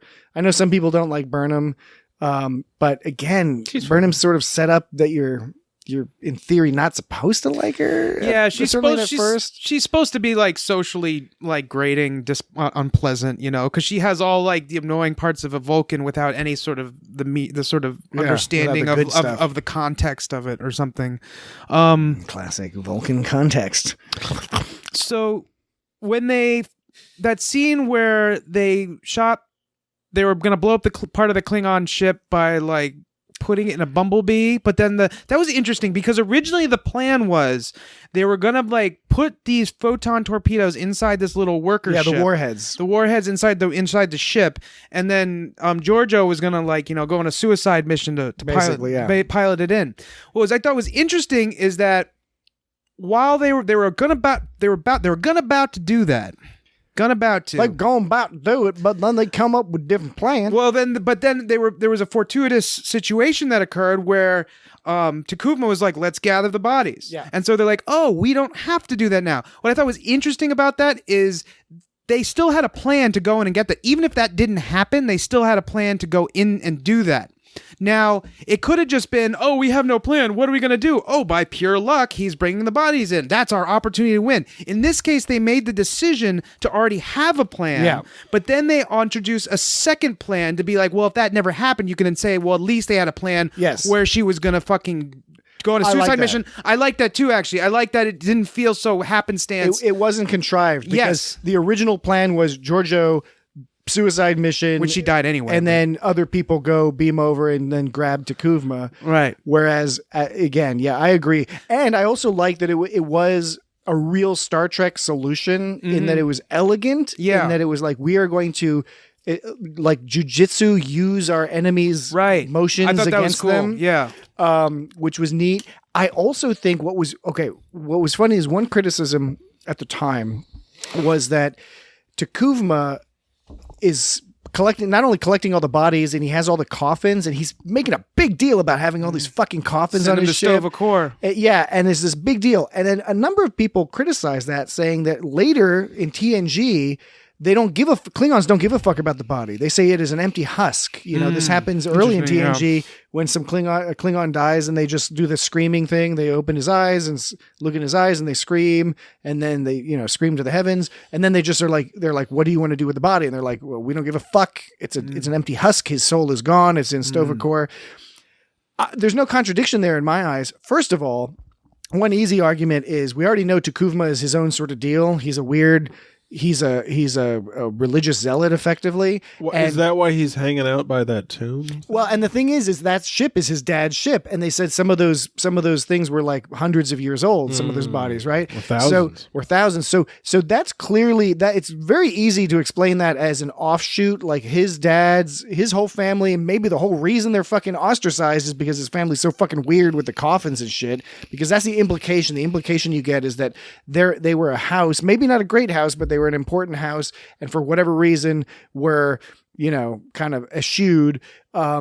But beyond that, you could use this as justification for why they evolved their culture to not like the bodies, because you're like, we're a warrior race. We don't want to be bad warriors. Guess what? If you care about the bodies and want to collect them, motherfuckers, sneaky Federation types are going to put bombs on your shit, you know, or whatever. It's a weakness, and it's a way to they've shorn their culture of that weakness, and this event could have instigated that or strengthened that opinion. So I don't find any, I just brought that, criticism up because I know it's come up in fan circles before.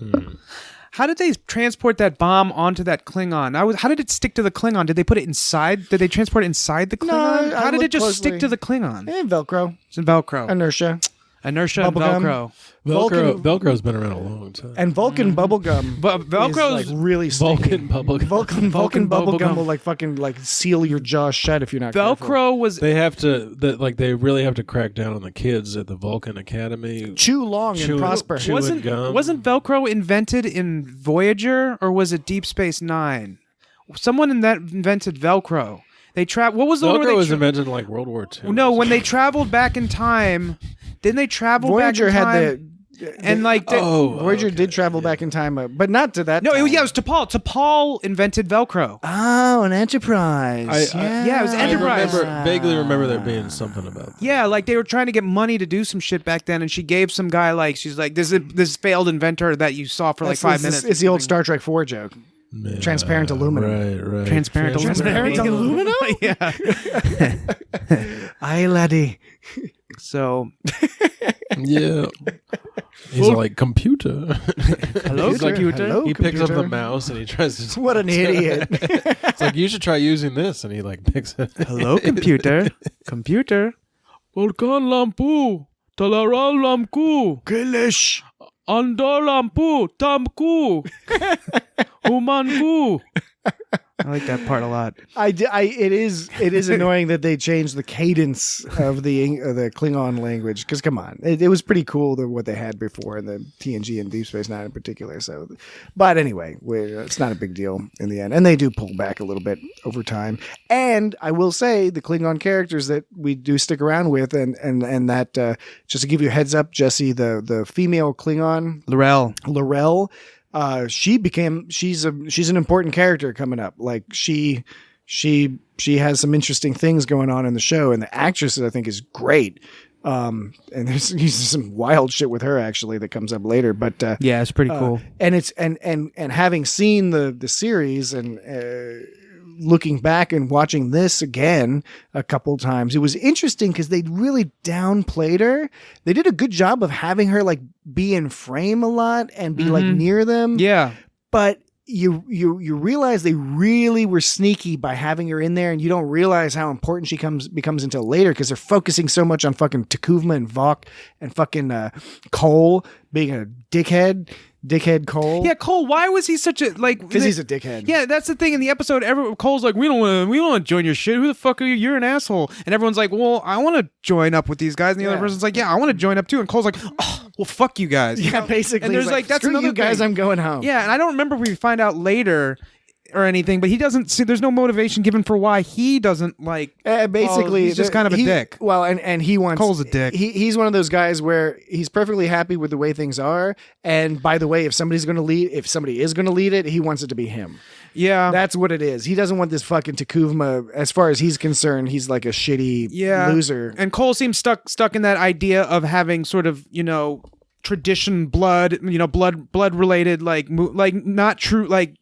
He's that whole idea of like, oh, in order to be a warrior, you have to be of this sort of blood and this lineage and stuff. I like that. What I like, Takuvma starts a house of just like outcasts, basically. Yeah. I like that. Cool idea. I don't know. They never really. Understandably, it's not like, I mean, this was the latest Star Trek made, so there's no reason like they would have it in other Star Treks.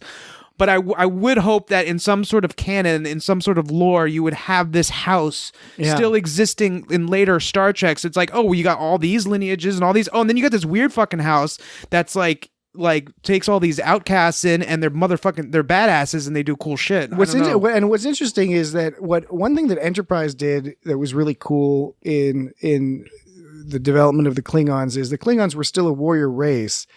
But as I got to know them, there was a character or two that they met where they met Klingon scientists, for example. Like the Klingon blood scientist in Enterprise. And the scientist was kind of like, yeah, we still have scientists and stuff. Where was the blood Enterprise? Was that Klingon blood scientist? Yeah, I think that was on Enterprise. Enterprise, yeah, because they got Debo, and Debo put his hand out, and they sliced his hand, aka Zeus the Moose. Zeus. And the blood scientist came up, and that's one thing real quick. I never stood in Enterprise. He was like, kill me. I need to die. Because he said that because some honor shit, and then they never killed him. I don't know. That was some Enterprise shit that didn't make sense. It was like some Star Trek 3 shit with John Larroquette. John Larroquette, that's right. John Larroquette is a Klingon. He's like, I do not deserve to live. It's like, I'll kill you later. Yeah, right. But anyway, you were saying about... And in Deep Space Nine, there's the Klingon lawyer, and on Deep Space Nine, we meet some other Klingons. So we know... I'm the Klingon lawyer. I'm just a Klingon. Your human ways confuse me. I don't have a word for thank you. But we know in Klingon culture that there are people who are not crazy warrior types. We know like Worf's son Alexander is kind of a goofy loser. we meet all sorts of Klingons along the way who are not they're certainly not honorable necessarily a lot of times, but they're not always the stereotype. And what was cool on Enterprise is that they really pushed that, and they made the point in Enterprise to say that after what happens in Enterprise, during the course of Enterprise, the Klingons are already in the process of moving in the direction of being more exclusively warlike. Mm-hmm. And the implication is that they used to be a little bit more chilled out. And because of the Federation and, the Federation didn't exist at first, but because of what's going on in the universe, they're starting to get the political people who are more in favor of violent conflict and of that sort of attitude, what we might deem conservative style viewpoints, interventionist, go take people's resources and things like that. That was on the upswing in the Enterprise era. And now in Discovery and then TOS era, that's when they're at that peak version of that. Right? Mm-hmm. They've really, that's the direction they've been going in for about 100 years. And then Star Trek 6 happens, and then that sort of resets things, and they have to realign. And then by TNG, they've chilled out a little bit more so that they're a little less antagonistic. Well, in Discovery, like the Klingons are all the houses. It begins with all the houses are at war, right? And that's the whole premise: is the houses are at war and they have to bring them together. I don't think they're strictly speaking at war. Well, not a war, but they're squabbling and they're not united. They're fighting amongst each other. Now, do you think that's a result of the temporal war, where like the fucking Suliban were causing? Like the future guy told the Suliban to like fuck with the Klingons and make the Klingons think that the Suliban were attacking the Klingons by order of the future guy, and with the idea that it was going to make the Klingons think that they were attacking each other, right? Yeah. That was part of the plan. You're right. That's a good point. Yeah, and so now in Discovery, all the Klingon factions are kind of bitter at each other. Yeah, like the Klingons are in disorganized, like some sort of disarray. Is that because of the temporal Cold War? Right. So I think that's a good theory. Probably, it fits together nicely. Yeah. Well, and and that's the thing is, a lot of people say, why do we have to have another prequel? I think it works quite well. Yeah. I think it really is kind of a good time period. And unlike Enterprise, where Enterprise, the big problem they had as a prequel is they set up the prequel and then they completely undermined it with all the temporal Cold War stuff, which was cool, but it didn't pan out. It did remove some of the fun of being a prequel. Yeah. Discovery doesn't make that same mistake. It might make other mistakes. Yeah, like I said with Enterprise, I like the idea in the later seasons. I like the idea of having these 4-episode arc things, but sometimes they just felt like it bogged things down a little bit, and like I was just kind of like, okay, I'm done with this, But like I thought the idea was good, I just didn't. Right. So I think we gotta shut things down soon here. We've been going for a while, but what we should name some of our favorite things, some of the worst things. I thought that Michael Burnham, when she was fighting Vok, Lambu, when he fucking grabbed her from behind, she screamed like he was trying to pull her butthole out. Okay. It was fucking intense. Like with his fingers. And he was just fucking pinch. He was fucking pinch it. He was doing something to her. I don't know what he could have possibly. It was a he big scream, squeezing though. her head, but it didn't seem like it was that. That squeezed someone's head. I don't know about that. I mean, you'd give a different sort of yelp. I had a problem with the whole fucking her doing the whole thing with the computer where you're like convincing the computer of some logic when she was locked in the brig. And the computer, and she was like, "Hey, computer, let me out of this cell." And the computer's like, "It's not logical to let you out of the cell." And it's like, "Well, can I do this?" They're like, "Well, no, you can't do that." "Can I do this?" "Well, no, you can't." "Well, then by that logic, you should let me out." And the computer's like, "Yeah, you know what? You're right." That's one of the things about computers. You can't convince a computer of shit. It just it has its information and it makes the decision.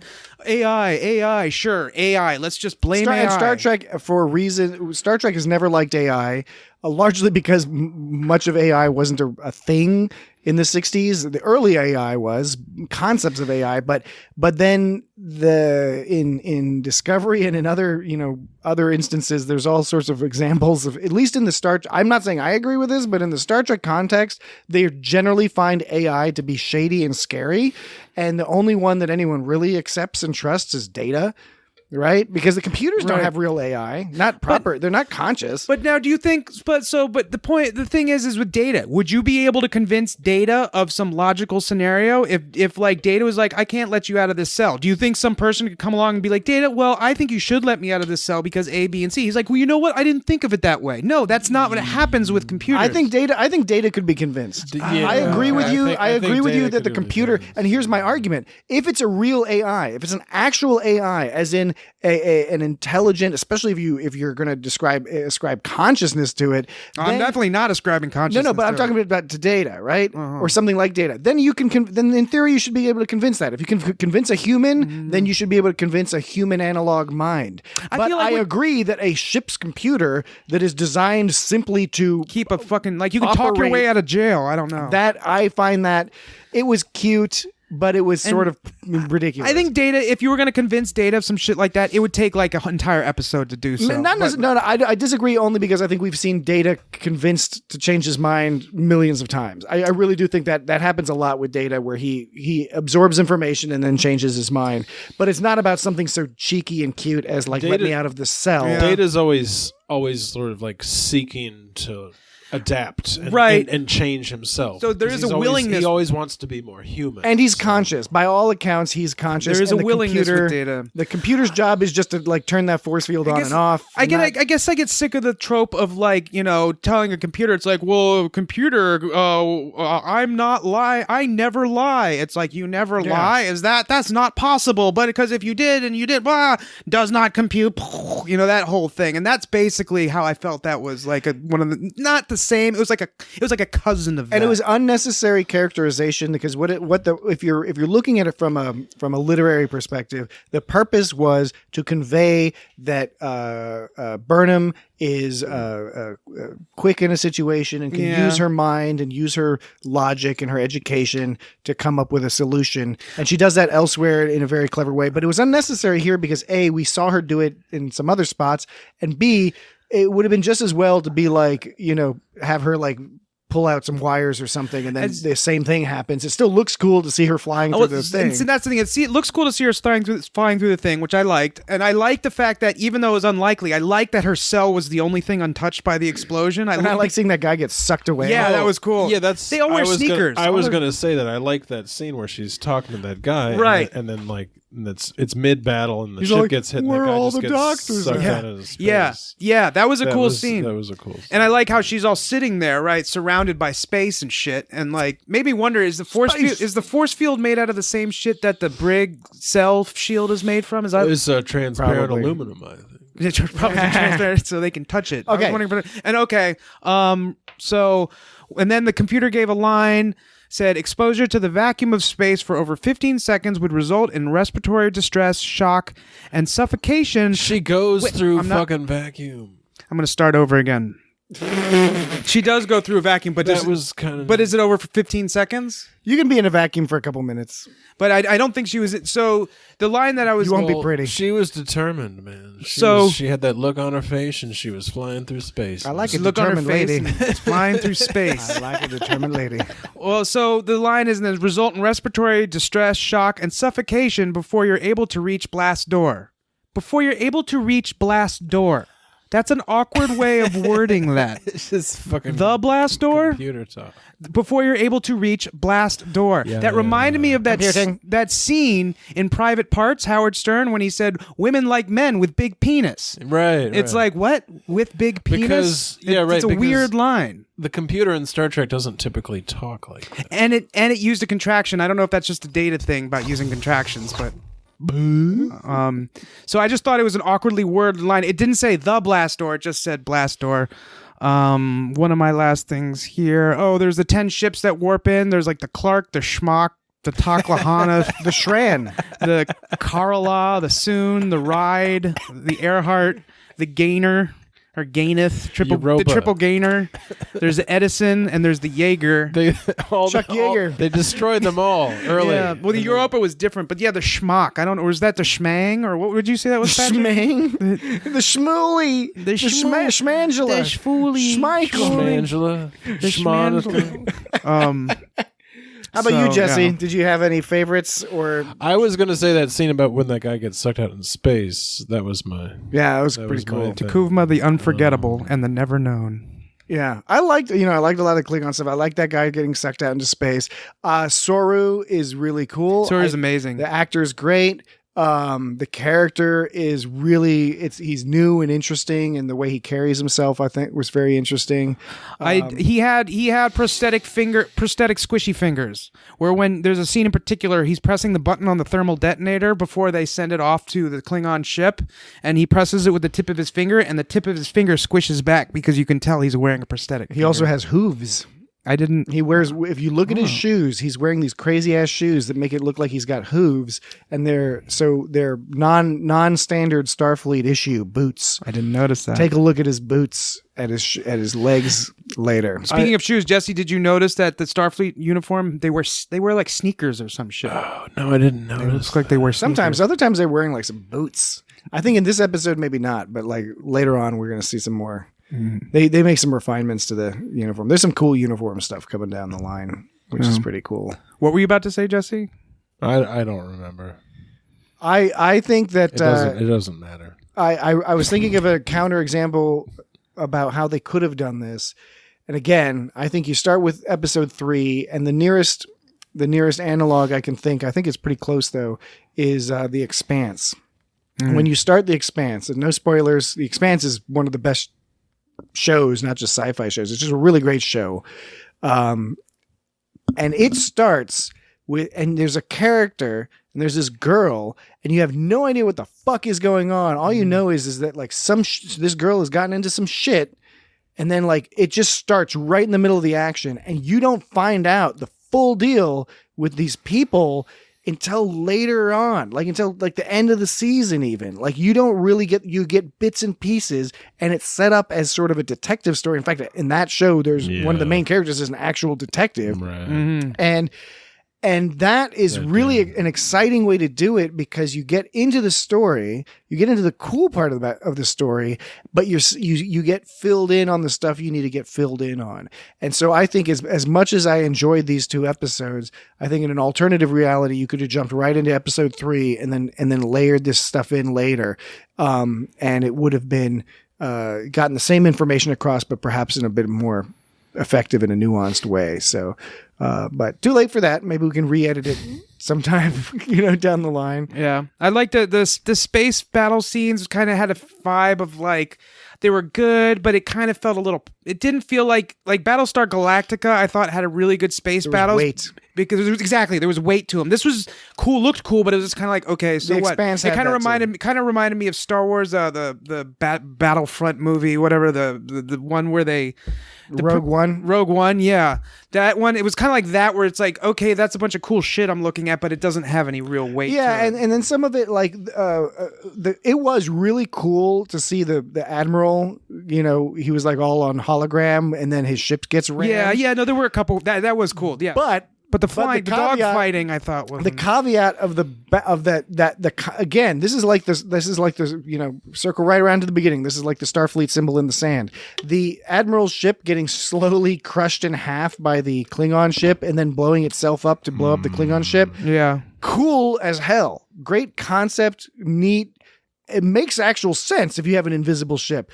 But then that was like a really fucking huge invisible ship. That was a big fucking ship. And that's that you're like, okay, I know it had to be that big to accomplish what it accomplished, but it sort of was weird that this whole time they had like this big massive fucking Klingon, right. And bigger than knew. any Klingon ship we've ever seen before, just like hidden. And then, by the way, we don't even get to see the whole thing before it's blown up. Yeah. Right. So it's just, again, it was sort of, okay, you didn't do the work to earn having this big hidden ship. Right. Because you didn't have the time to, of course, because it's a 2-episode. I thought that was kind of jarring. It's like, wait, where did that giant motherfucker come from? Cool, but out of left field. And again, that can be fine if you really earn it. But I think they didn't. I think there's a few things here that they didn't earn that were still nevertheless really cool to see. But it's a good start. I mean, it gets you engaged in the story. It does lay the groundwork for everything you need that's going to come later. And if anything, if you enjoyed this, then I think you're definitely going to enjoy what comes after, because the characters and the story direction, it's uneven at times, and there's still some issues. Yeah, but I don't know why the Klingons didn't finish off the Shenzhou when it they beat it, and then they were going to get it and kill it, but then they just flew off. They're like, oh, they're dead. Yeah, that's the type of stuff where it's a little frustrating, and it's nothing new to storytelling, and it's certainly nothing new to Star Trek. Yeah, but it had a little bit of the whole, like, the evil villain has to like explain his plan to the James Bond kind of thing, and then ends up getting killed as a result, which, if anything, that just undercuts the evil villain as an evil villain. And I know he's not supposed to be mega evil. Like in this case, we're supposed to sort of partially sympathize with him, which is great. It's good storytelling to do that, but still, overall, it gets you into the show. Yeah, and this is once again, it's these sort of last minute things. I'm always like being like, why did blah blah blah blah blah. Yeah. But like, it's honestly, it's really enjoyable. It's also part of the fun of being a Star Trek fan. Yeah. As long as we remind ourselves, I mean, because you don't got to watch it if you don't like it. And I really do get annoyed at the modern Star Trek fandom, where there's huge portions of it who they don't like this stuff, and that's totally cool. Mm-hmm. What's not cool is that you clearly keep watching it, and you watch the episodes over and over, and then you like detail how much you hate the episodes online. Mm-hmm. And it's like, you're watching the show more than I am, and I enjoy the show. Yeah. And many of your criticisms are valid. It's just that we come from a different philosophical perspective in terms of how much it matters or doesn't. Mm-hmm. And in the context of no Star Trek on air for 17 years or something, and now we have Star Trek, I'm cool with it. Can it be improved? Sure. Does it improve? It does. And they get and ultimately, whatever you got to say about this first season. Season 2, we get to see fucking handsome ass blue-eyed Christopher Pike. and Spock's rocking it pretty hard in that in that season. I think a lot of people wanted this show to take place way in the future or something. And you'll get that. You'll get that in Picard. You'll get that, well, that's true too. It's technically all in the future. It's still way in the fucking future. Relative. Yeah. people, if they don't, and we see this in Star Wars fandom a lot, we see it in Star Trek fandom, if they don't get what they want, they fucking go insane and expend a lot of energy. Not everybody, obviously, but there's a loud portion, and it's unfortunate. They got every right to say. A lot of people talk about how they tie it. Some people think, there's a part of it where people are tying it to their identity, and they feel things are like a direct insult and things. I think, weird things like that. That's lame, dude. Yeah, it is, and we'll discuss that more in a future episode. We're totally going to talk about some of the dark sides of some small portions of Star Trek fandom that are problematic, and I've hinted at it before, like going back to the TOS era, they've often had a problem with people who decided to treat Spock and Vulcan logic as a religion, much to their detriment, because the point Gene Roddenberry was making specifically with that trifecta of characters, with McCoy being the emotional guy, Spock being the logical guy, and Kirk sort of representing the locus of the two, and how that from his perspective, certainly the perspective of that show, was that you needed both in order to really come to not only the correct decision for what logic dictates, but also the human decision, what's important to the human side of the equation. Right. That's a real thing. That's why he was the captain. And that's why he was the captain. His eyes weren't quite as blue as Pike, but he was a little bit Canadian. Oh yeah, no, Shatner is a Canadian Jewish fella, and Nimoy was a Boston Jewish fella. Oh, DeForest Kelly, I think, was just a good old he's boy. from Georgia. He's a good old boy from Georgia, just like President Carter. But anyway. Any final thoughts before we close out the show? And then next week it'll be sort of a part 2 to this, where we'll talk about episode 3, where we actually get to meet the characters that we're going to follow for the rest of the show, Discovery. Meet the new captain, meet the Discovery, the ship, which is a real fucking interesting ship because the Shenzhou is no more, basically. When do we get to Clem Fandango? He comes soon. I think you meet him maybe episode 4 or 5. 4 or 5, yeah. You'll see Clem Fandango soon, and the way that story unfolds, I think you'll find some enjoyment out of. The first dissenters are House of Dagor and House Makai. Mokai. It was interesting. One is House of Dagor and one's just House Mokai. I think L'Rell is part of House Mokai. We found out later.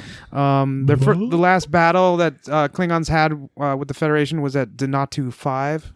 Was that the one where Burnham's family was killed, or was that just a terrorist attack? That was just a terrorist. I think that was I don't know, because they hadn't seen him in 100 years, so wouldn't that be like they it's a little annoying, but the way they couch that is they not that they hadn't had any interactions. They said we had barely any interactions. It's kind of vague. And we will find out later that there are some reasons for that raid. It's not like it was some random Klingons being assholes. They were after something that we learn more about in the future. Klingons is all right with me. Yeah. Klingons. What about the ones around Uranus? Me.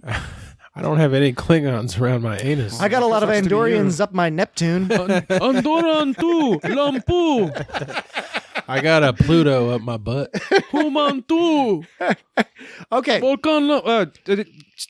All you wanted to say was guest starring there's a Mercury coming out my dick. Terry Serpico. Isn't that a cool name? Yeah, Serpico is Serpico a cool name. is always good. Yeah, it's a good movie too. And one of the many first assistant art directors. You'd think there'd be one first assistant art director, but there's many first assistant art directors. None other than Dan Norton. None other. I sound drunk. None other. Is that a Dan Norton that we know? No, probably not. Not the Dan Norton. Not the Dan Norton. Anyways, that was really sort of like shoveled in there. So sorry. All right. So next week, episode 3. Dan Norton is a radical I forget which one it's. I forget the name of the episode, but it'll be episode 3. Star Trek Discovery. We'll discuss that, and maybe we'll toss in some bonus other stuff to round out that episode discussion, and then we'll tell you what's up after that. So we hope you've been enjoying the Star Trek pilot. It's got Star Trek. The pilots. The pilots. The pilots. The pilots. The pilots. The pilots. The pilots. The pilots. We're piloting the ship.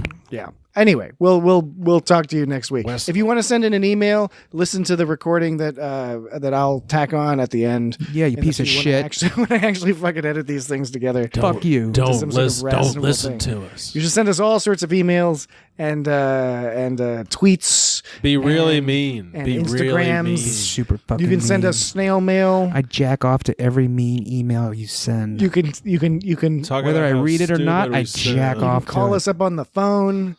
You can use some sort of a trans-dimensional Vulcan mind meld to communicate with us. Subspace 22AA7. You can do whatever you need to do to contact us. I will provide it in the tacked on recording after this. I will probably play some music, and then I'll have a recording after this, and it'll be like sponsored by Siggy's 9% triple cream yogurt, the best fucking yogurt on the goddamn planet. Wow. Now I want some. I tweeted. What about that Icelandic yogurt? That's what I'm talking about. What I say? Is that Zig? That's Yeah, Siggy's Icelandic yogurt. I think it's made locally Skier. here. I've been looking for some Skyer. good yogurt to try because I'm tired of my old brand, Patrick. Do you recommend this one? Yes. I yes, don't. I do. I don't eat yogurt, but I buy it for Natalie. All right. Now you do. And I always get that Chobani stuff. Chobani's great, and I was a Chobani guy Chobani. until I discovered Siggy's, right? So here's the deal. Yesterday, I tweeted a picture Sometimes of I get this. Wheaties, breakfast of champions. Siggy's 9%, the Siggy's triple cream 9%. I like the vanilla. The raspberry is good. I haven't tried the chocolate. There's a few other flavors as well, but Siggy's triple cream 9% milk fat. Siggy's now by the way, Siggy's offers 2%, 0%, 4%, all sorts of other percentages, but fuck all that. You got to get the triple cream. Siggy's triple cream. Is that like 300%? I do not eat yogurt, but I would only eat some cream. This shit is amazing. Creamy And ass yogurt. So yesterday I was enjoying this, or I was about to enjoy this, so I decided to tweet on the Twitter. You should stick that shit in the freezer. You can find me on Twitter at Patrick_Ireland, like the country without the D. But I decided to tweet. I tweeted a picture, There's a two photograph. I tweeted a photograph of my Siggy's triple cream 9% milk fat yogurt, vanilla yogurt, and I said, if you aren't already on the Siggy's 9% triple cream Icelandic yogurt train, your life is a coarse, flavorless husk, and you don't even know it. Damn. And the best part is, you know who fucking retweeted that shit? Siggy himself. Yeah, motherfucking Siggy, Get the man. fuck outta I'm not here. getting the fuck out of here, man. I'm not getting the fuck out. Siggy Hilmarson, right here. He's got a blue check mark, Siggy Holy Hilmarson. shit. And he on Twitter, he is Siggy Hilmarson. He's and in Iceland. Yeah, I don't know if I think he's here actually, but he's labeled as an entrepreneur, founder, Siggy's, less sugar please, more Siggy's dairy. So I've got to follow that one. We are truly promoting products that we endorse. Honestly. They have a charming airport. This motherfucking Iceland? Siggy's shit. Yeah. Oh, Iceland's got a pretty tight airport. It's nice. Anyway, we'll talk to you motherfuckers next week. Eat some Siggy's. We could do a whole podcast Yeah. about the Icelandic airport. Big Bite blue cheese and dressing. hope everyone finds the light of Kalish. Big Bite blue cheese dressing. They should bottle that shit. Kapla. Donna tu vagnak. Bibi will pu. Akasta ves pochver. Mayon cho tu pu. En niet more die boek. Kijk je dag.